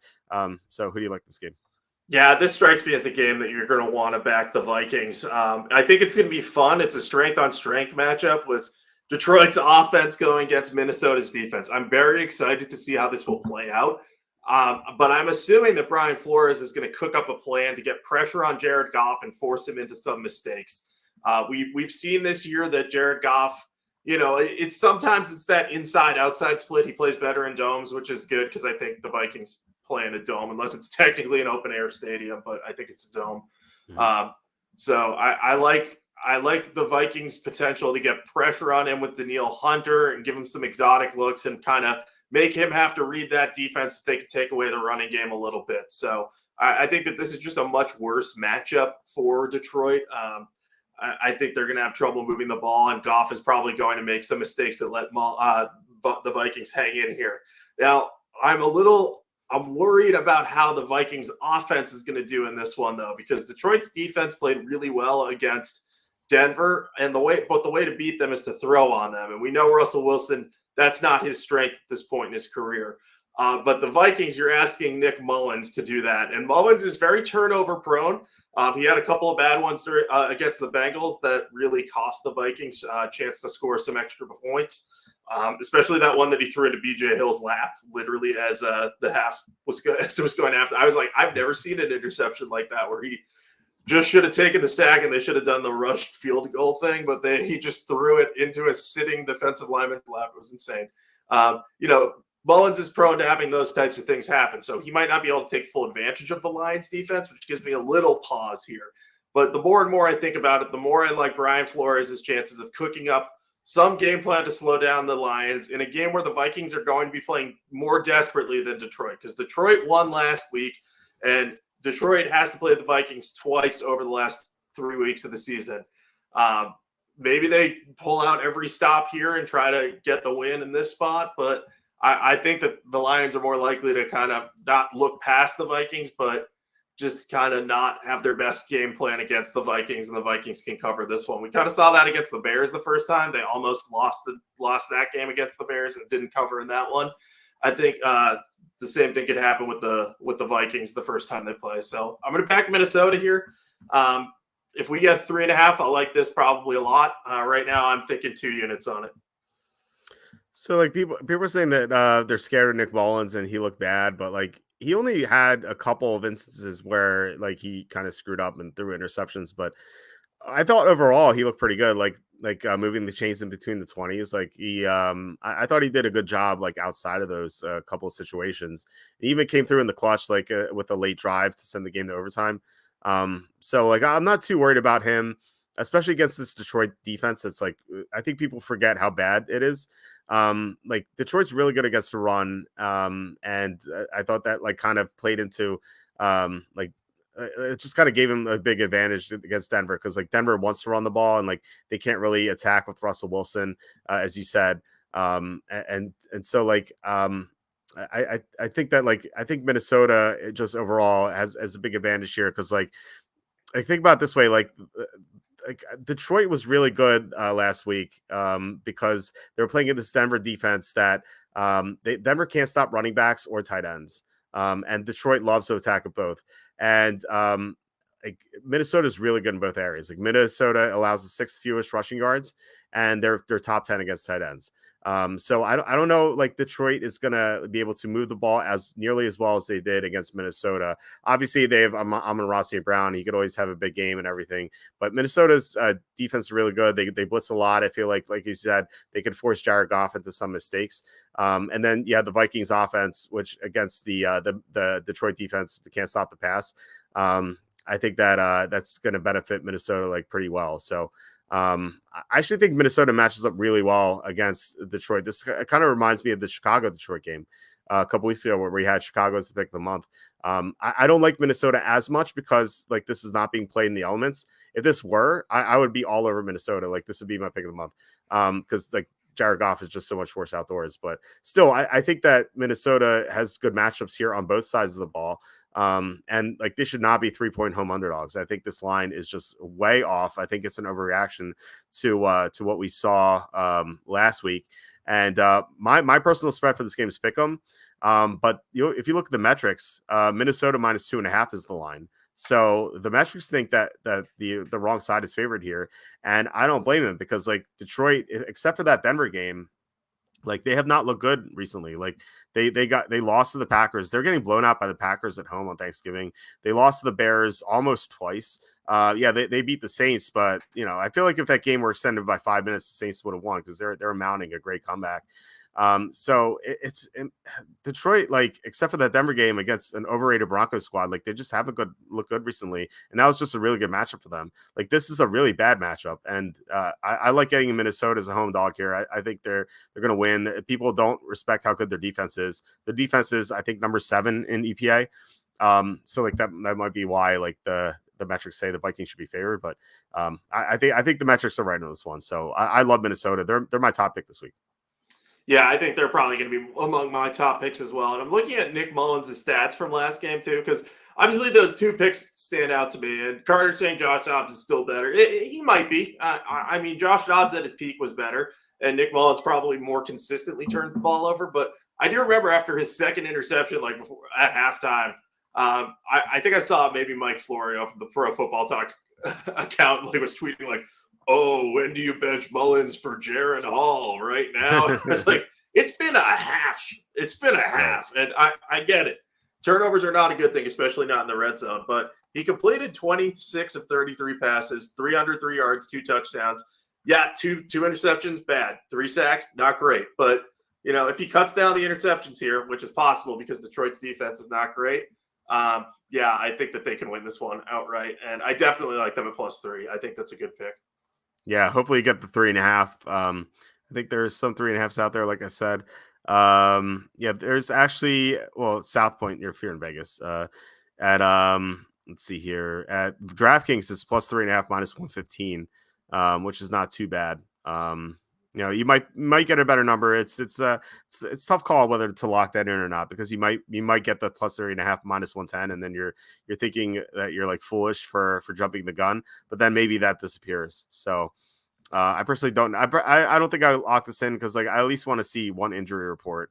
Like who knows, maybe things are looking bad for Minnesota, but yeah, I think that like I said, try to get the 3.5 because games land on 3 a lot. In case you don't know. Yeah, no, they do. And Mike is pointing out that it's Walt and Jacob versus the chat here with Vikings and Lions. So looks like we got our first versus the chat pickup. And Jason is saying Quacky, or he used to think me and Quacky were the same person. I mean, there's some resemblance there, I guess. Both have kind of the beard and hair look. But I'm in a little box on this screen, so maybe that's the throw off here. Yeah. Yeah, maybe. I don't know. Maybe we're all the same person and people are just insane. And like, this is all just it's one person's dream and none of us exist. Let's think about that for a second. Anyway, let's get to the late games. Please hit like, subscribe, comment below, share this video, visit the link in the description for the merch store. We get to the Jaguars at the Buccaneers. This line opened up Jaguars -2.5. It has kept moving to Buccaneers -2. I assume this is pessimism on Trevor Lawrence playing, or maybe it's just the news on Trevor Lawrence suffering concussion. I was kind of like thrown off about him being a concussion protocol, but then again, like he did look off in the fourth quarter. Like some of his throws were weird. So I guess maybe he was playing concussed then. But anyway, there's a chance that he misses this game. So who do you like here?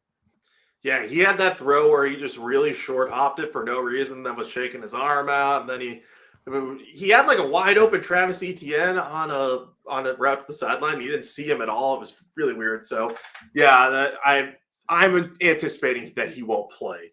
And if he doesn't play, as weird as it sounds and as bad as it sounds, like I'm probably gonna back the Buccaneers here because it's not that I don't think that CJ Beathard can move the ball in this spot. It's more so that I think that the Jaguars are a not great team starting a backup quarterback, and I'm just not convinced that they're going to be able to like score enough to go head to head with the Buccaneers offense. That Baker Mayfield is playing really well. He has 2 good receivers, and he's going against a defense that really can't stop much of anyone.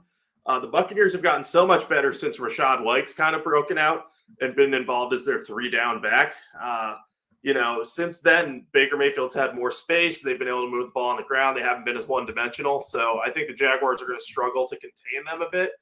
And the Buccaneers can at least slow down the run. Travis Etienne, like, they do weird things with him. Like, I don't know why Dearness Johnson played the entire 2-minute drill that the Jaguars were running against the Ravens. It just that seems like the perfect time that you'd want to use Travis Etienne as a receiver out of the backfield to catch checkdowns. But yeah, I'm worried that Beathard, without his left tackle Cam Robinson, without Christian Kirk out there, just is he going to have enough weapons to consistently move the ball downfield against the Buccaneers? Again, I think he'll do it a bit because Tampa Bay's secondary is shaky, and he still has Calvin Ridley and Evan Engram, but I'm not sold on it. So I'm going to back the Buccaneers here. Feels weird to go with an NFC South team, but I don't buy the Jaguars right now without Trevor Lawrence there. I think he's really important to, perhaps more important to any team in that division right now in kind of getting his team over the hump. So I'm going to go with the Buccaneers. 0 to 2 units on this one. Need to see the injury report first because if Trevor Lawrence comes back, I'm going to have to reassess. Yeah, I totally agree. We'll see what happens with Lawrence, but if it's CJ Beathard, it's kind of hard to back the Jaguars because to beat the Buccaneers, you're going to have to throw the ball on them because they stopped the run so well, and you're going to ask CJ Beathard to throw to just Calvin Ridley and Engram. Like Zay Jones is banged up, Christian Kirk's out. The Christian Kirk injury has really hurt them a lot. They haven't won since he's gone down. And so, I have trouble seeing the Jaguars move the ball. Whereas, like the Buccaneers are, like their offense looks great suddenly because Chris Godwin's just like come back from the dead. Like what happened to him? Like he just looked like he was done. Like he looked like he'd have to retire in a year or two. And then suddenly, like he's just awesome now. And they're playing against this Jaguar defense that can't stop the pass at all. Like they made like Jake Browning and Joe Flacco look like Peyton Manning and Tom Brady. And then like they played against Lamar Jackson on Sunday night, and we expected Lamar Jackson to do well, and like the Ravens covered pretty easily. So this Jaguar team has just been in a tailspin for a few weeks now. I thought they were overrated back then, and I kept telling people the Jaguars are overrated. I've been on some podcasts or some radio shows, and like off air, I'm like, for some reason the Jaguars kept coming up, and I'm like, I really don't think this team's that good. And people are like, what do you mean? They have a great record. And they have Trevor Lawrence. I'm like, their defense sucks. And we've seen it recently. Like they can't stop anyone. And so I think that Evans, Godwin should have great games. Mayfield, if you're playing DFS, I think Mayfield is the nuts this week. As I haven't looked at his price, I assume it's kind of cheap. So yeah, I'm on the Buccaneers here. But like I said, you said if Lawrence plays, suddenly you kind of have to reevaluate. Yeah, I'll say this about Baker Mayfield. Pour one out for my dad who lost a fantasy game by 3 points because I told him to start Matthew Stafford over Baker Mayfield. Oh, no. Who he had started all season long. I blew that one. I blew it. I think it was, I don't know. I think that Stafford was in a better spot though. It was the right call, but it was the right wrong call, like on paper, 100% you do it every time. But, sometimes you got to go the superstitious route and not mess with your lineup. And that's my fault. Yeah, I don't know. I still think you made the right call. Quacky says, "Are there more backup quarterbacks playing the first-string quarterbacks?" I don't remember a year like this. Yeah, I don't know if the numbers, but I think you might be right, or it's close at least. I think it has to do with the offensive line play. Like the offensive line play has been terrible this year. Forget quarterback play. Like the teams can't block. A lot of teams can't block, and it's a good thing that this draft coming up has some really good offensive linemen. The NFL really needs this because this is looking like early 2000s where like you routinely see like 9-6 games or like 14-7 games all the time. I remember there was one game, the Chargers Raiders to kick off. I think it was 2000, where it was like 2-0 with like 10 minutes to go. And like, this is like a Raider team that had good weapons. Like they had like Tim Brown and everything, and they just couldn't score. And it was like that game ended like 9-6 or something like that. It's just like, it feels like that era of football has come back, and I think it's because teams can't block at all. So we really need better offensive line play. I think we need some better O-line coaching in college as well. That's not to say there are bad O-line coaches in college. There's just different techniques I think they use because of the way the games are played. So I would like to see some improvements at coaching guys for the pro level as well as the college level. So anyway, that's my hot take for this podcast. Mm-hmm. Quacky saying, "I'm not trying to hear that, but the Jaguars in the Super Bowl. So did I, and it's not looking good right now. Hopefully they make the playoffs, but even that's kind of looking shaky." Jason asking, "What happened to backing backup quarterbacks?" LOL. Well, the rule is to back backup quarterbacks on good or great teams, and as long as they're not playing elite defenses. And the Jaguars are not a good team at all. Like they can't block. Their left tackle's out. They can't really run the ball. They can't stop the pass at all. They're good against the run. That's like the one thing they do well. But like I don't think you can call the Jaguars a good team. Yeah, they're really not. Their defense is just not good enough. And their offense maybe when healthy is. And Quacky's bringing up the Celtics Warriors game going to overtime. I did see your text, Quacky. I did not follow it because I'm a Celtics fan and I didn't want to bet against them. So at least one of us will win this game. Yeah, I did not follow it because I fell asleep on the couch and I missed it. But yeah, apparently I have Devin Booker over points and assists. And the points is 27.5. He's at 24. The assists is at 7.5. He's at 6. He had those numbers entering the fourth quarter, and he still has those numbers with 2 minutes to go. I don't know why he hasn't done anything fourth quarter. Very tilting. So that is I feel like I'm gonna lose that. So yeah, I don't know what the spread on that game was either. So I'm rooting for you, but I was kind of zonked out from, like I said, sleeping doesn't happen very often these days. So I try to take like a half-hour nap before we do the show. Otherwise, I feel like I'm delirious, So this is it's kind of a rough scene. Anyway, we get to the big game on Sunday. Cowboys at the Dolphins. This line open on Dolphins minus 1.5. It's still 1.5. So who do you have in this big one? Yeah, I'm going with the Cowboys. This is kind of the moment is here game. A lot of people have been saying like these teams haven't beaten a good team this year. So now one of them is going to have a claim to that. I mean, the Cowboys beat the Eagles, but now people are super down on the Eagles all of a sudden. So I think it's always funny when you get that discourse. But I think that people might get scared off the Cowboys here more than they normally would because they had massive loss against the Bills. But we kind of knew that was coming. That was a terrible spot. They were on the road after a major win over a divisional rival, playing a desperate Bills team in less than ideal weather while dealing with a locker room illness. So people really should have seen a not great game for the Cowboys coming. I think they're going to bounce back in this spot against the Dolphins a little bit more. They should be healthier from the illness. And I know they're on the road, but the weather is going to hopefully, I would assume, be better. And the Dolphins defense has some holes in it because they're not 100% healthy. They're definitely better than they were earlier in the season because they have Jalen Ramsey, but I still think Dak Prescott and the Cowboys offense is going to find a way to kind of be able to throw on this team, especially if the Dolphins continue to miss their safeties and cornerbacks. I think Xavier Howard hasn't been playing in recent weeks, so we'll have to see who all is on the injury report there. That'll probably influence who ends up getting picked in this game. But I think that the Cowboys look like an appealing side to me. I think they're poised for a bounce back, while the Dolphins, I don't know if they have any look ahead in this one. I know that they're playing the Bills soon, but do they play the Ravens next week? I think they play the Ravens, right?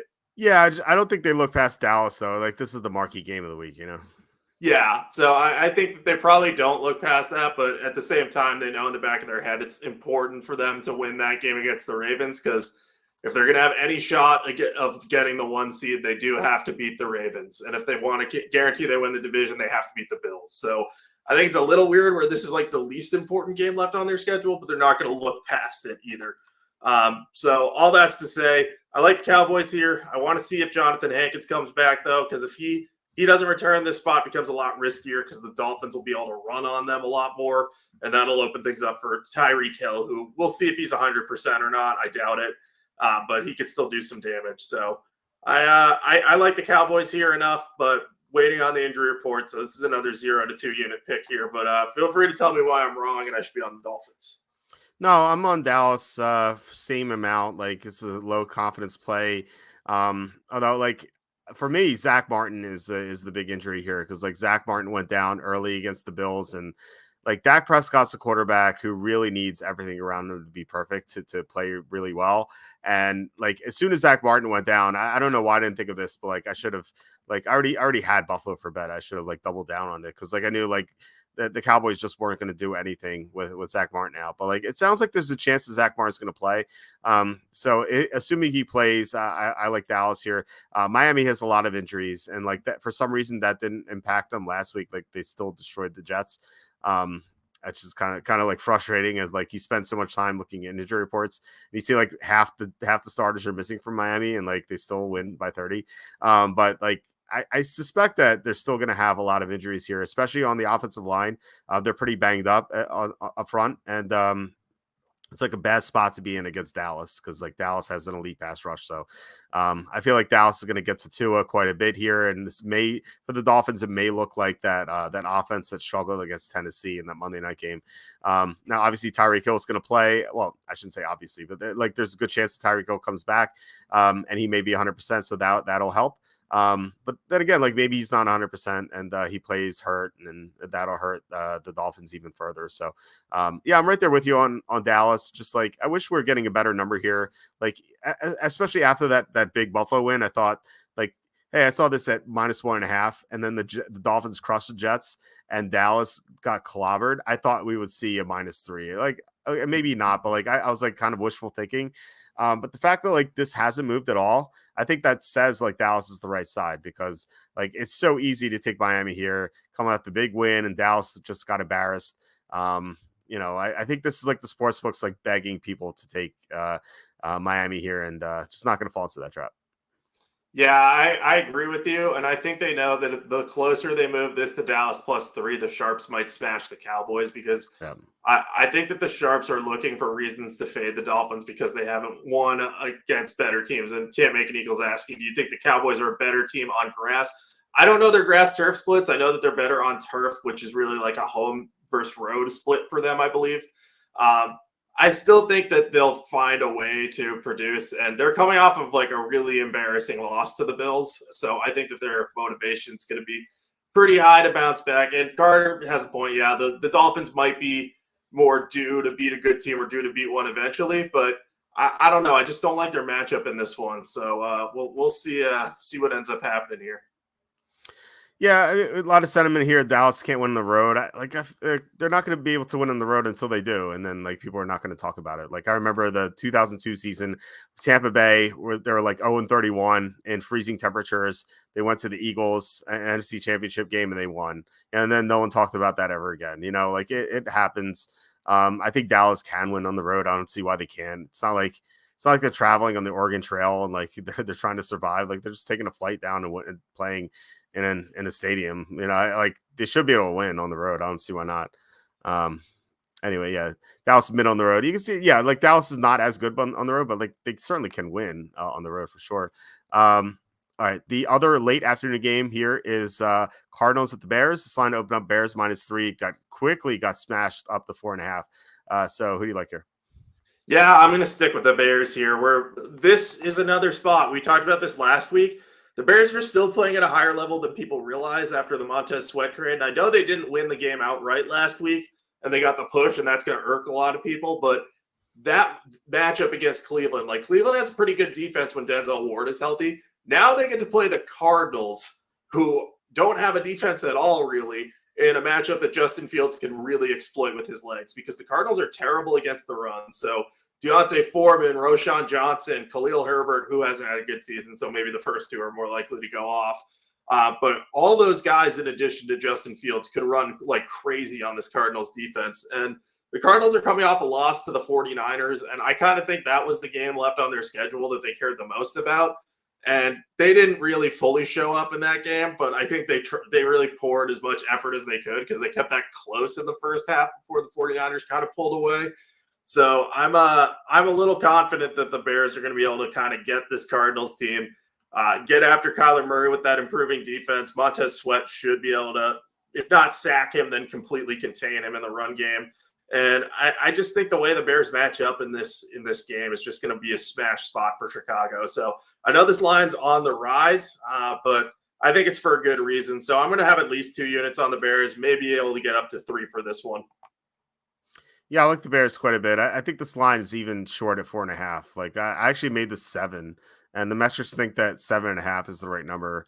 It's just like think about how bad Arizona is. Like even with Kyler Murray, like they played against the Rams and they got destroyed. And I know they played a couple close games here and there, but it feels like the Bears are on the Rams level. Like I know the Rams have a better record, but the way the Bears have been playing since they got Montez Sweat on the team and Justin Fields back from injury, like they've been awesome. They should have beaten the Browns, or they could have beaten the Browns last week. They could have beaten Detroit twice. Like, these are teams with 9-5 and 10 or 10-4 records here, and now they're playing against one of the worst teams in the NFL. Like Arizona's defense is atrocious in like almost every regard. So yeah, I like, as you said, the Bears running back should do well. DJ Moore is a great matchup. Fields should have a good game. And then, defensively, I think that the Bears should be able to shut down whatever Arizona is doing. Chicago's defense is ranked third in EPA. So I think they're a very underrated team. I don't think people realize how good they are because, they're only 5-9, but the way they're playing right now, they're playing like an 8-6 or 9-5 team. And if they were an 8-6 team, they would be favored by way more than 4.5. I think this line would be at least 6.5, maybe 7. So I think we're getting some decent value here on the Bears. So yeah, I like the Bears quite a bit. Yeah, and I'll say this too about the Bears. They've had a couple of close late games that if they held on, I think they've had 3 10-point leads in the fourth quarter this year that they've blown. So if they held on to all of those, they would be 8-6 and they'd be in the playoff picture. So maybe a strike against Matt Eberflus there, but also an indication that the Bears, they have the talent needed to be a good team. They just don't have the finishing skills yet. I'm hopeful that they can mount some sort of playoff push at this point. Doesn't look likely, but I bet on it last week thinking they beat the Browns, and they kind of let me down there. So, if they have to win out for my purposes for that to have any chance at hitting, but I think they can win out. They don't have the hardest schedule down the stretch. So I think it starts here, and I think you're right that the line should be closer to 7. And it just doesn't seem like a good matchup at all for Arizona. Yeah, they get Arizona at home, they get Atlanta at home, and then they play at Green Bay. Certainly, they could certainly win all 3 of those games. Yeah, I think 8-9 is definitely possible. I also bet them to make the playoffs at 12-1. I think so. Not very happy to see them lose that Cleveland game, which they easily, like I said, they easily could have won. Anyway, we get to the Sunday night game, Patriots at the Broncos. This line opened up Broncos. Looks like Broncos -5.5. It's gone to 6.5. Although I saw it drop to 6 in some sports books, so maybe some sharps coming in on New England, but not quite sure. Who do you like in this game? Yeah, I like the Patriots. It might sound crazy, but I mean, the Patriots defense is really good. They've looked more confident with Bailey Zappi at quarterback. That's not saying much. I get that, believe me. But I think that if he puts together a full 60-minute game at some point, they're going to have a chance to win another game. And at the bare minimum, that he's going to have a good first half because he's been good in the first half of each of the games he's played. They've just kind of tailed off as the game has gone on, but I don't think they'll tail as much against the Broncos because I think the Broncos offense is going to have a really tough time in this one because the Patriots can take away the run again and force Russell Wilson to throw on them. And we've seen in recent weeks that is not easy for Russell Wilson to do. I think in 3 matchups he's had the not as much of an advantage on the ground and an advantage over the through the air. Sorry, I got distracted because the Celtics lost. Be quick, just told me. Now I'm upset. But the Russell Wilson has a 1-2 record against the Chargers, Texans, and the Lions in those 3 games where he's had the advantage through the air and tough time on the ground. And he's 1-2 straight up in those games as well. And the only win came over the Chargers, who we know are a fading team under Brandon Staley. So I think that this spot for the Patriots, who still want to play hard for Bill Belichick, we've seen them up their effort really in recent weeks and just try to get them some wins and kind of prove like, hey, his defense especially has been trying to prove like, hey, this guy, it's not his fault entirely. Like it's his fault for building the roster, but it's not his coaching fault entirely. So I think the Patriots will be amped up for this one. They're a little underrated right now. The Broncos maybe a little overrated. I think they're more properly rated now, but that line's a little rich for me. I think that this ends up being a close game that the Broncos maybe win by 3 or the Patriots keep close and maybe somehow find a way to win. So if we're getting 6 here, give me the Patriots, and I might actually bet on this one as a Christmas gift to myself, which may just be a box of me lighting money on fire. But I've got 1 to 3 units penciled in. So that's about it staying with the key number. And if it gets up towards 7, that's when I would lean towards the 3.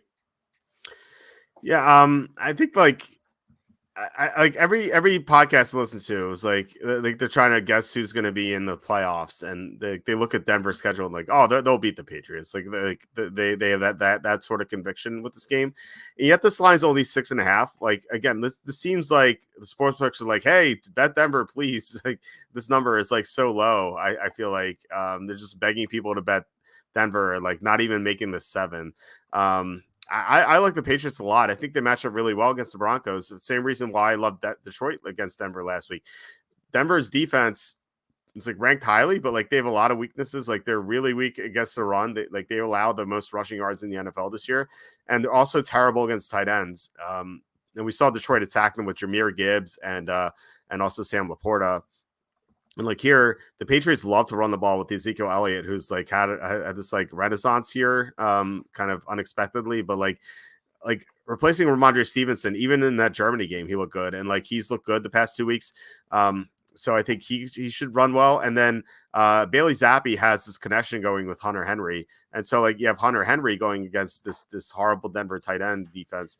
So like the Patriots should be able to move the ball well, and then defensively, they're kind of like this is kind of like the same matchup as last week for Detroit, for Denver as well, and also like that Denver game against Houston, where like the Patriots are really good against stopping the run, like Detroit and Houston, but the Patriots have some weaknesses in their secondary, like Detroit and Houston. But then you're asking Russell Wilson to exploit those weaknesses with Cortland Sutton, who's he's a good receiver, not a great receiver, and Jerry Jeudy, who just for some reason Russell Wilson just doesn't like throwing to him at all. And then like you have like Marvin Mims and Lil Jordan Humphrey, like these guys are just scrubs. And so like Denver can't take advantage of these bad pass defenses. And I think this is like the same sort of matchup. Like I could see the Patriots winning this game outright. Like the only thing that scares me here is like if Denver gets a fluke touchdown and like they get a field goal or something, they go up 10-0 or something. And like you're asking Bailey Zappi to come back, and that seems like a disaster. But like as long as this game doesn't get out of hand early, like with fluke touchdowns, I think the Patriots have a chance to win this one outright. So either way, I think this is gonna be a close game. I love New England here. Yeah, it just seems like the right side. And I agree with you. I think they've been trying to bait in recent weeks the public into going against New England, and it worked against the Chiefs naturally. That was definitely one that was not a good play to back. Like I had them penciled in, but I didn't bet that. But like against the Steelers, I felt like it was similar, and I think this is a great spot for the Patriots. So this just seems like the right time to fade the Broncos. Quacky saying the Patriots, Denver's the only team that had a winning record against New England in the Brady Belichick area. Yeah, Denver for some reason always had the Patriots number. Not sure why. Like even before like Peyton Manning got there, like when Jake Plummer was quarterbacking the Broncos, like the Broncos would have their number for some reason. It's just so weird. But yeah, yeah, I don't know if it's going to happen again, but I definitely I like the Patriots. I'm glad that you're on the same side. I'm glad that Quacky also likes the Patriots. So sounds like it's going to be on our card on the Super Contest. Anyway, we have 3 Christmas games. So this is like the deluxe divorce package where I'm already getting complaints about there being Christmas games. So condolences to anyone in that situation. But anyway, we have Raiders at the Chiefs. Chiefs open up -10. They're still 10. So who do you like in this early Christmas game?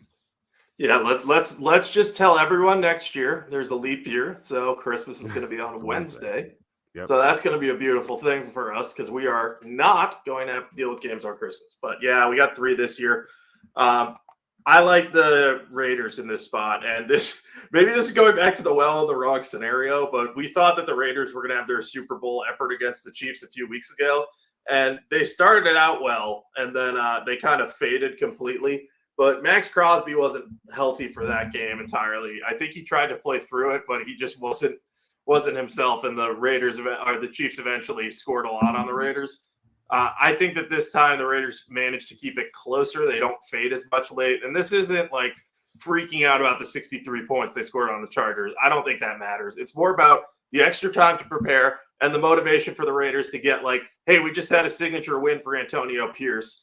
If we get a signature win over the Chiefs too, he'll be our head coach. And I think a lot of the guys that are still on that team and that were previously on that team, that's what they had hoped what happened with Rich Bisaccia when they got him to the playoffs. They were like, oh, he's going to be our guy. And Davis didn't listen. I think that if they do well down the stretch here, he'll listen this time and keep Pierce. So if they really like him, which Max Crosby seems to indicate that they do, I think that the Raiders are a nice side here. I don't trust the Chiefs as currently constructed to cover these big spreads because they have so many problems at receiver. Kadarius Toney had Patrick Mahomes screaming on the sidelines at himself, so frustrated. And he was just kind of yelling, like, come on, like, what are we doing? Like, I can't blame him at all because his receivers have been dreadful. And even Travis Kelce in recent weeks hasn't been as good. Now, I expect him to be better against the Raiders because he tends to do well against them, I believe. But still, covering 10 points against a competent-looking Raiders team with a defense that has been much better under Antonio Pierce, I just don't know that that's going to happen. I know the Chiefs are getting healthier on defense. Nick Bolton's return is going to help them, and I think that'll allow them to cover some smaller spreads. But if we're talking double digits, even at home, I'm not quite willing to back that yet. So I'm going to be on the Raiders here. I've got it down for 1 unit, though. I'm not, like, super confident in this one, but I do like it enough to bet it. I'm like saying, watch 3 Christmas games and your husbands are out on the street with a box of clothes flying at you. Well, the trick is to have a website with your name on it and then football. And then you can't have that happen because it's the excuse that you're working. But it's still not very, very pleasant. So it's I don't know. I mean, Jacob, as you pointed out, they're going to be Christmas on Wednesday next year. I guarantee Goodell's going to find a way to put a game on Wednesday. Just this guy is he'll do anything to make a quick buck. So I think that he'll do it anyway. For this game, like I guess I'm on the opposite sides here. I agree that like the first game was misleading, and someone was asking what the spread was in that game. It was Chiefs by 9. Like Max Crosby, as you said, like he was not playing at 100% in that game. That was the only game this year he had fewer than 4 pressures, I believe. He had like 1 pressure in that game. He just wasn't 100%. Colton Miller was playing hurt, and he hasn't played since. So we'll see if he can return. So if like Colton Miller comes back, like that might interest me in the Raiders. But like if he's out again, I just don't know how the Raiders are going to move the ball here because the Chiefs defense has gotten healthy recently. Like the Chiefs defense has struggled for a while, like especially against the Packers. Like they were missing a lot of players in that game, but like they've gotten their linebackers back. Like the only guy they're missing is Brian Cook, who had that horrible hit in that Packer game. But like everyone's back, and the Chiefs, when they're all healthy, they have a top 12 or top 10 defense, and Aiden O'Connell is still a backup quarterback. So like asking a backup quarterback to play well against a team in the top 10 of defense, I think that's just it's too much to ask. I think I don't know, like he couldn't even move the ball in the second half of that game. Like they went up 14-0 very quickly, and then they just couldn't move at all. So I think like the same thing is going to happen in this game. I feel like the Chiefs are going to win and like kind of just get back on the right foot, I guess. Like they covered, or they didn't, or I guess they did cover against the Patriots unless they had the closing line.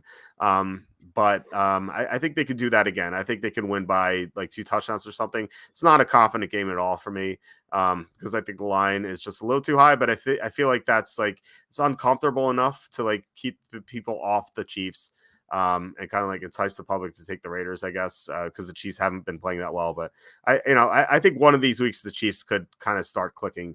Or maybe they won't, but like, I don't know. They are the defending Super Bowl champions. They're just making mental mistakes. And like, at some point, like that seems correctable. I think it's not like a talent issue, which is, I guess you can maybe make an argument it is a talent issue, but like, just like catching passes, it seems like so basic, I think. So I don't know. At some point, I think they're going to stop making mistakes here. Yeah, I think the receiver position's a little bit talent issue because even if they start making catches, like they should be okay if they make catches. I just don't know what their ceiling is, but I don't disagree with you. I don't want to back the Raiders here and watch the Chiefs go off for like 42 points because then I'm like, well, why did I think that? And I am notoriously almost always wrong on the Raiders. They are my worst team on this podcast, like I think 4 years running, or like at least over the 4 years we've been doing this podcast, I tend to get them wrong most. So I'll defer to you on this one. I may drop this to a no bet. I think that the Raiders are going to put forth a really big effort, but then again, the Chiefs have not been playing well of late. So it's not like they're going to roll over in this one by any means. Yeah, for sure. I think it can go either way. I think you might have the right side here. This is the least confident of the three Christmas games for me. Quacky's saying, did you know the site was originally a school project? It was in '99. I actually sat next to Kenny in a class, and we were asked to make a website about something we liked. I'm like, oh, I like football. Let me just do that. And back then, the URL was centralhigh.net/wcharp/football.html. And so I in 2004 I had to buy the domain because my high school server kicked me off because they didn't want gambling content on there. So so the site's technically been around since 2004, but it was actually created in '99. So it's a brief history there. Anyway, and it's kind of crazy that Kenny sat next to me because he owns the hosting company that hosts the website. Anyway, Giants at the Eagles. This line opened up Eagles minus 10.5, and despite the loss Monday night, this line has gone up to 11.5. So who do you like in this game? Yeah, so I definitely am. I'm feeling like this line is a little high to me. I don't quite get it. I know that the Giants are probably like waiting to turn into a pumpkin at some point. Maybe we saw that against the Saints, but just the way the Eagles have played this year, why are we giving them 11.5 points here? They won by 10 plus just twice this year.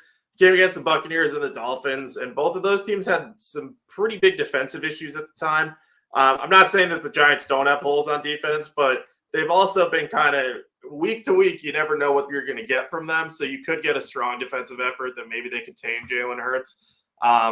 So maybe they could slow him down a little bit. At the same time, though, you look at the Eagles and you say Jalen Hurts was playing sick this past week. They still almost beat the Seahawks, so maybe they get it going a little bit. Maybe we don't want to trust Tommy DeVito behind a bad offensive line because the Eagles have a good defensive line. So can he really take advantage of Philadelphia's secondary?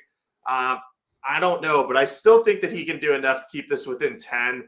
And this is a divisional game. I know the Eagles will want to win, but the Giants, they could smell blood in the water and an opportunity to kind of get back on the whole Tommy Cutlets train here, and they'll be doing this and maybe kind of have their maybe not beat the Eagles, but keep it close and make the Eagles have to work hard for a win on Christmas Day. So I just think it might be hard to justify backing the Eagles at this spread. But, I mean, if you can convince me on it, I'm willing to listen to you. But I actually have a very wide range on this one. I have Giants plus 11.5 for 0 to 4 units because the 4 is me being like, this line looks very wrong to me. The 0 is being like, am I being tricked? So let me hear what you must say. I like the Eagles quite a bit here. I think they match up well against the Giants, because to beat the Eagles, you have to attack their secondary, right? And we saw, even the Redskins played 2 close games against them, but the Redskins have Terry McLaurin and Jahan Dotson and Curtis Samuel. Who's going to beat the Eagles here? Is it going to be Darius Slayton? Is it going to be Jalen Hyatt? Is it going to be Wan'Dale Robinson? Maybe Robinson. Maybe you can have some catches, but it's still Tommy DeVito as well. And he did not look good against the Saints last week. And they got crushed by the Saints. And the Saints are a lot worse than the Eagles. I think that the Saints being favored by 6 and the Eagles being favored by 11.5, I think that makes sense to me. I think the Eagles are 5.5 points better than the Saints. I mean, the fact that this line is moving toward the Eagles, I think is actually makes me feel better about it too, because, when I, like I said, I saw 10.5 before the Monday night game and the Eagles lost. I was like, oh, are we going to get 10? And no, actually moved to 11.5. So I think that, that makes sense for the Eagles here. And, the Eagles have had the Giants number, the 2 games last year when Jalen Hurts was healthy, they were just blowouts, even in the playoff game. It was just so one-sided. If the Giants had good receivers, I could back them for sure. But they just don't. I don't think they have the firepower to hang with the Eagles here. And when you have a Giants game, you always have to wonder how the backup quarterback, or not how the opposing quarterback does against the blitz, because the Giants blitz at the second highest clip in the NFL, only behind the Vikings. Jalen Hurts does pretty well against the blitz. His touchdown to interception ratio is worse, but his completion percentage is about the same. His YPA is higher. His big time throw is higher. So I don't think the blitz is going to affect them at all. And the Giants, they really struggle against outside receivers. I think they allow the 5th most productions to outside receivers, if I remember correctly. Like this is AJ Brown, Devontae Smith, just having this big advantage against them. So I think this is a blowout. I think this is like it's like a get right game. This is the ultimate get right game for the Eagles, and I don't even like the Eagles that much, but like this is just an easy matchup, and it feels like a blowout to me. I don't think the Giants keep this close. You're probably right, and I'm probably just gonna have to reassess this game in my head because, like, I keep getting caught up on the line and the fact that the Eagles have pretty exclusively played close games on the year. But this might be. We had this earlier in the year when they played the Dolphins, and I was like pretty confident. I was like, no, they're gonna do well because this Dolphins defense isn't good right now, and they're gonna find a way to win this game on offense. And we disagreed on that one, and I ended up backing the Eagles, and that was the right play on that one. So I think you might be onto something, that the matchup is just so lopsided here and that this number is just jarring because the Eagles are on a 3-game losing streak. But I think you're right. It might be a trick. Yeah, I think this is it's like the sportsbook's asking people to take the Giants, given this how high this line is. Like people know by now that the Eagles are like I think not as good as the record was before. So I think like people want to back the Giants, I think, and plus like the Tommy DeVito factor too. So there's that as well. So I guess we'll see what happens. It's still early in the week. We really don't know where the public's going to come in yet, and how the sharps are going to play this. But the fact, like I said before, like the fact that this keeps moving up despite the loss, I think is pretty bullish for the Eagles. So anyway, the big game of the week, Christmas night. Ravens at the Niners. This line opened up Niners minus 5, I believe, and it has gone to Niners minus 5. It's gone to 5.5. So who do you like in this potential Super Bowl preview? Yeah, so I think I have a situation here, right? I want the Ravens to win this and cover. So I want to bet the Ravens, but I think the 49ers are probably the right side here. I just think they have a complete roster, and like part of me questions how are they going to deal with Lamar Jackson and his dual threat ability? Like he might be one of the unique players that can kind of challenge that pass rush and escape enough and take advantage of the weakness of the 49ers defense at cornerback or in the secondary, especially with Talanoa Hufanga out too. So I'm wondering if Lamar Jackson might be able to do that and keep this game close. But the more I think about it, the more I look at this 49ers team and I just say, I think that they find a way to slow down Lamar Jackson. And I think that the Ravens defense might have trouble slowing down the 49ers offense because you mentioned that their cornerback room isn't the strongest too. In many ways, these teams are a little bit similar. Like the teams both have one really great left tackle and the rest of their offensive line is good role players, but without the left tackle, it's not quite as strong. The biggest difference is the collection of weapons that Brock Purdy has around him compared to what Lamar Jackson has. And Jackson lost Keaton Mitchell, who I almost always screw up his name, and I almost always say Caton Mitchell. So I'm glad I said Keaton the first time this time. Losing his just explosiveness is going to hurt on this offense because now you don't have, in addition to Lamar, like they were saying on the broadcast when he got hurt, but in addition to Lamar Jackson, you had Keaton Mitchell, so you'd run the zone read, and if you let one of them go and it's the wrong one, it could go for a big play. Don't have a big play threat at running back anymore. They have Gus Edwards, who's really good between the tackles and strong. And they signed Melvin Gordon, I think, to the roster, which moves the needle about 0 at this point in his career. But I'm looking at this Ravens team, and I'm saying I like this team, but they have enough holes that the 49ers can exploit. And I think that the 49ers are probably more likely to slow down the Ravens than vice versa at this point. So I'm going to back the Niners. I don't know if I'm going to bet this one because I really think this could end up being a toss-up game. And this line did, at first glance, look a little high to me. But I do think there's a reason for that. And there might be a reason that they're not letting it get to 6. But I think that they believe that the public's going to want to back the Ravens after they impressed against the Jaguars, a team that people think is really, really good on Monday Night Football. And I'm just not sure that that's accurate, that the Jaguars are good. So I got the 49ers penciled in. I've got 0 units on this game. Let's hear what you say. Well, first of all, I don't have a pencil. I have a pen. So I'm going to put that in my ear. So I don't know where my pencils are. I don't even know if I own a pencil, but anyway, I like the Niners here. I think they match up well against the Ravens. Just because I worry about the Ravens pass protection. Like it looked really shaky against the Jaguars, and like Ronnie Stanley is obviously like a tremendous player when he's healthy, but he doesn't seem healthy to me. Like it feels like he hasn't been healthy in 4 years. Ever since like Lamar Jackson won the MVP that one year, I think it was what was it 2019. Like ever since then, he just hasn't been healthy. And so like the Niners with Chase Young and Nick Bosa, and I assume that like one of the defensive tackles at least is going to come back, like Eric Armstead or Javon Hargrave. They were both out last week. Like I assume that like one of them is going to come back, and like I think they're going to overwhelm Lamar Jackson. And we just saw Lamar Jackson, like I said, he had really like scramble away from pressure, and he still found receivers open. He found like Isaiah Likely for some big gains. But, like I don't think that's going to happen really, really well against the Niners because like the Niners cover tight ends well. I was not last week because Trey McBride is just a freak of nature, but like I think they should be able to slow down Likely. And I don't know if the Ravens receivers are good enough to beat the Niner cornerbacks. Like Zay Flowers was like he was a no-show last week, which is really disappointing for me because I had a great showdown lineup.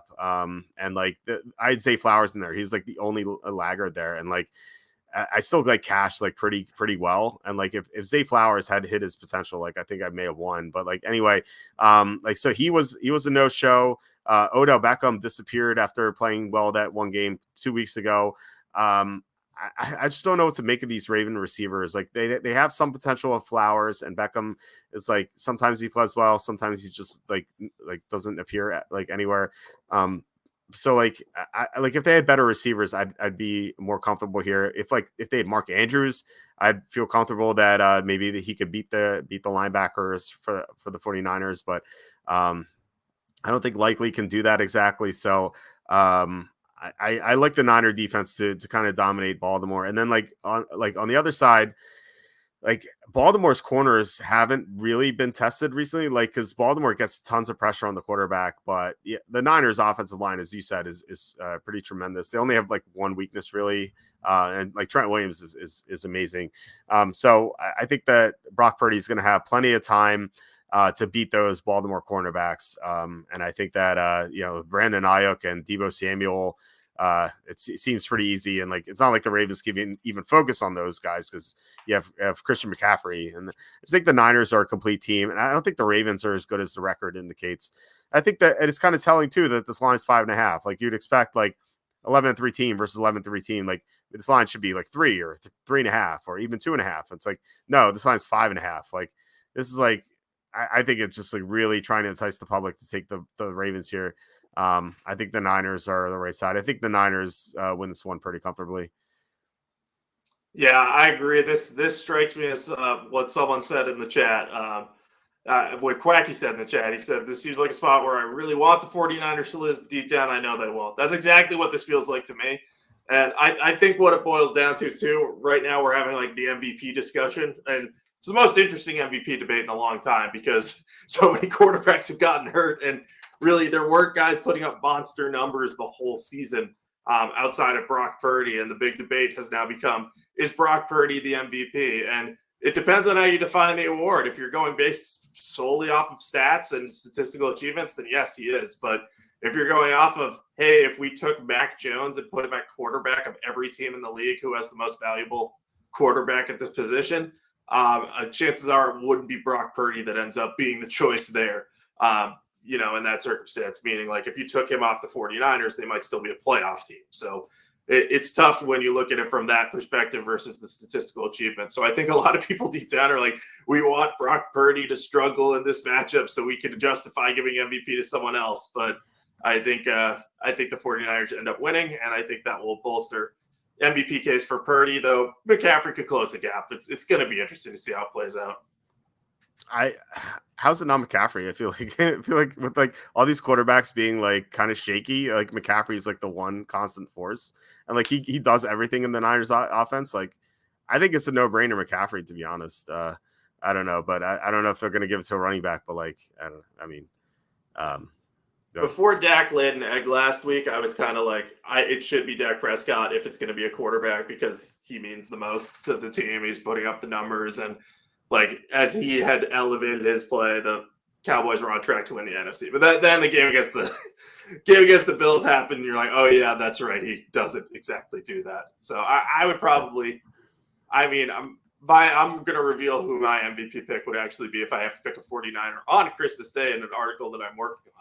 And it will not be a surprise to those who know me closely who I choose, but it might surprise some people. So keep an eye out for that. Kyle Juszczyk. No, just kidding. I do love fullbacks. I was talking about how excited I am that they're bringing back the All-Pro team for fullbacks. The fullback spot on that, and my boss was like, "Why do you want this? There are like 9 fullbacks in the league." I'm like, "Because fullbacks are great, man." I know who the MVP is, and I actually agree with you. So stay tuned for that. Quacky saying this game will be pretty sight for Baltimore.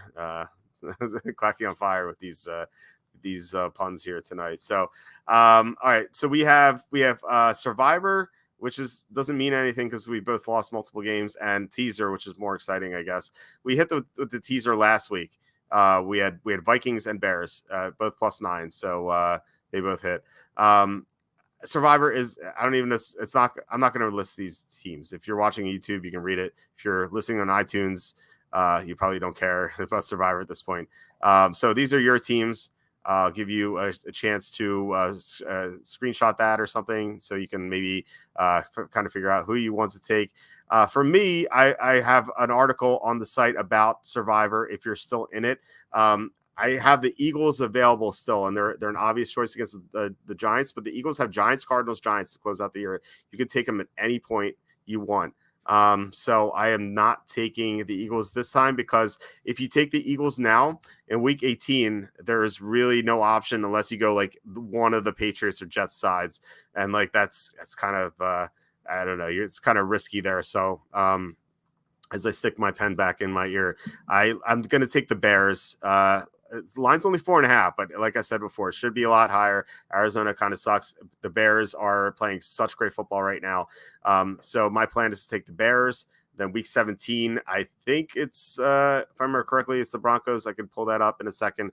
And then week 18, it will be the Eagles against the Giants. So who do you have in Survivor if you were still alive?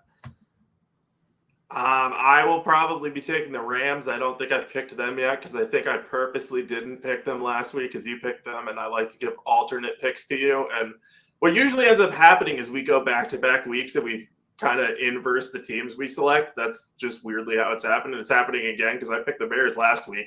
That was my bold underdog Survivor pick that did not pan out. But I think the Rams should win on a short week. They're the superior team to the Saints. Sean McVay is just a better coach than Dennis Allen. So I'm comfortable backing them given that situation and the Saints not being fully healthy. And even Chris Olave comes back, there's a chance, but we still, he might not be 100%. So I'm cool backing the Rams there.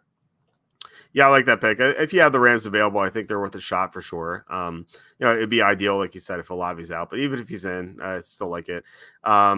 So my plan, as you can see on the screen here on this is on the homepage, the link's on the homepage. So yeah, you have week 16, you have all these options, week 17, and then week 18, you only have Eagles or Buccaneers or Panthers. And I don't know. I think this is a tricky spot here. The Panthers hung tight with the Buccaneers the first time in Tampa. I think we just saw Atlanta lose to Carolina. I think Carolina might have a surprise here for Tampa to close out the year. So I'd be worried about this game. So try, if you're still alive somehow, try to get the Eagles at the end here. I think they're going to need this game because they're still going to be chasing the Niners for the 1 seed. So my plan here is week 16, you have Bears, Broncos, or Eagles. I'd like the Bears because next week you could take the Broncos versus the Chargers. You have Texans, Titans as an option, but I don't know. Like the divisional games are always tricky. So I would try to avoid that one. You could always take the Eagles, but like I said, try to say the Eagles for week 18. My teaser for the week is, and you guessed both sides already. There we go. Yep. Steelers +8, Titans +8.5. I think this looks great. Obviously, you do too because you said you would take both sides. So, yeah, and it's funny. We're on like the opposite side of both these games, but in the teaser, I love this because I think they're going to be close. I like that we were getting the -2, -2.5 in the other one, but the +8, +8.5.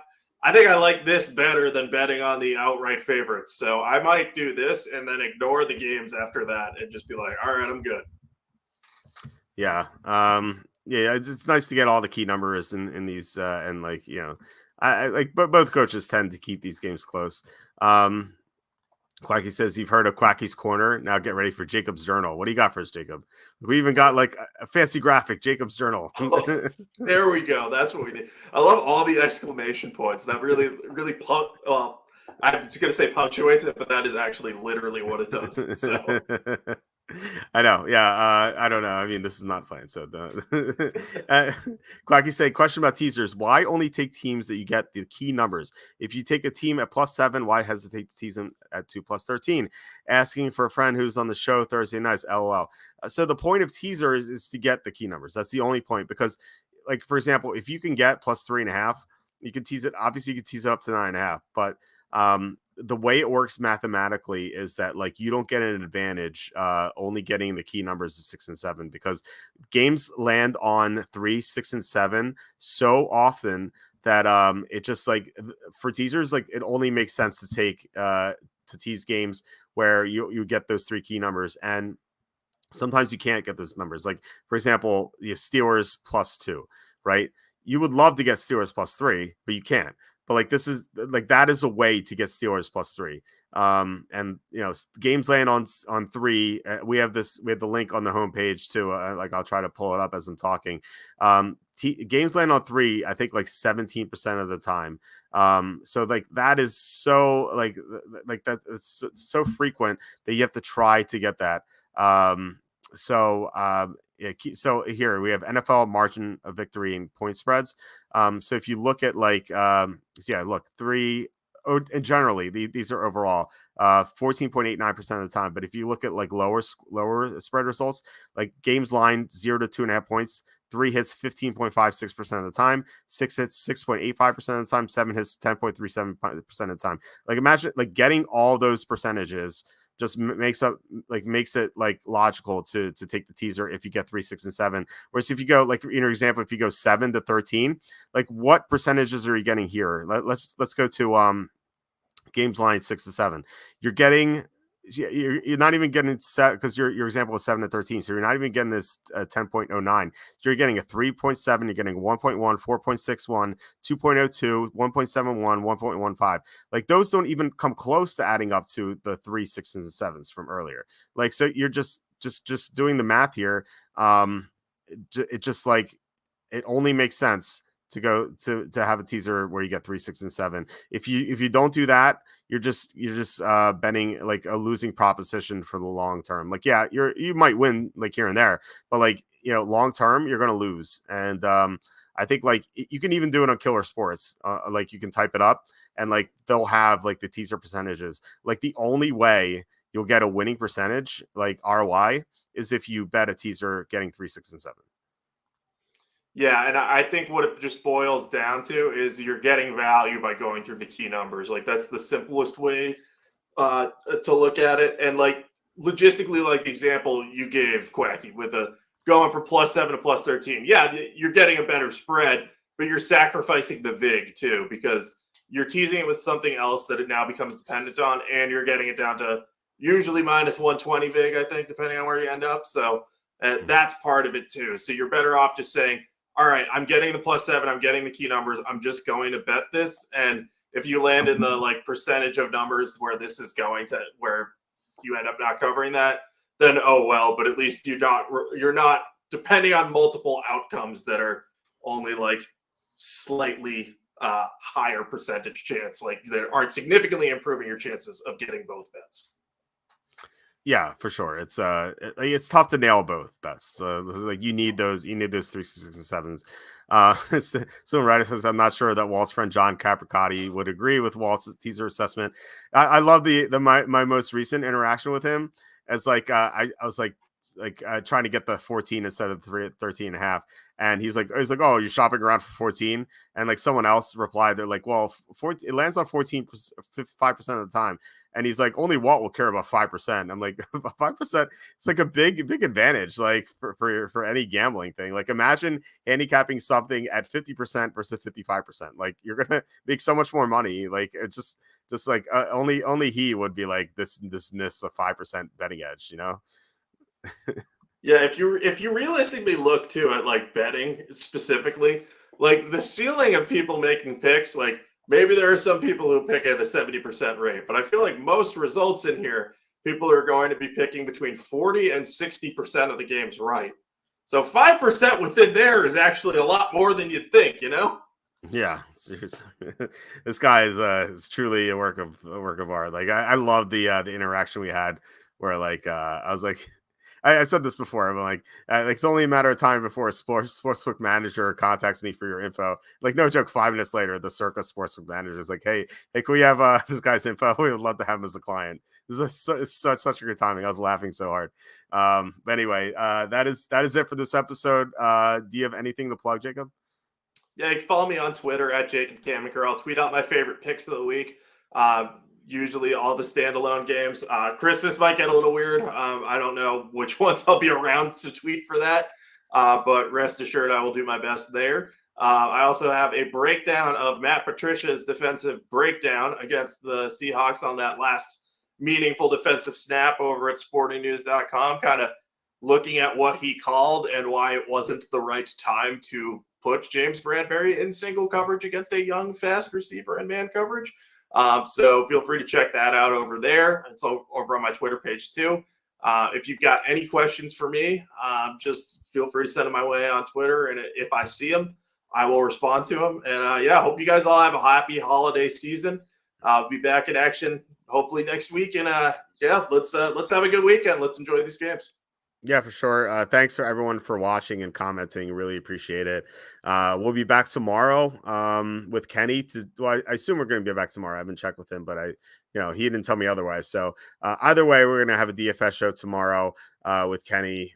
So excited for that. And then Thursday with Quacky Takes, and then Saturday notes on Saturday evening as usual. So it's the same regular schedule this week as usual. So yeah, please hit like, subscribe, comment below, share this video, visit the link in the description for the merch store.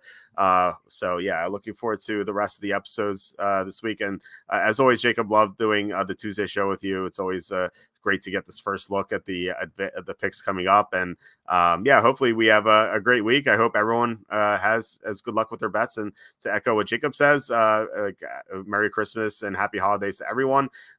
If you guys don't listen for the rest of the week, I hope you guys have a great holiday. So Jacob, happy holiday to you too. And yeah, we'll be talking obviously for the rest of the week. But yeah, so once again, I'll see you guys tomorrow. And Jacob, I'll talk to you later. All right. Sounds good. Talk to you soon.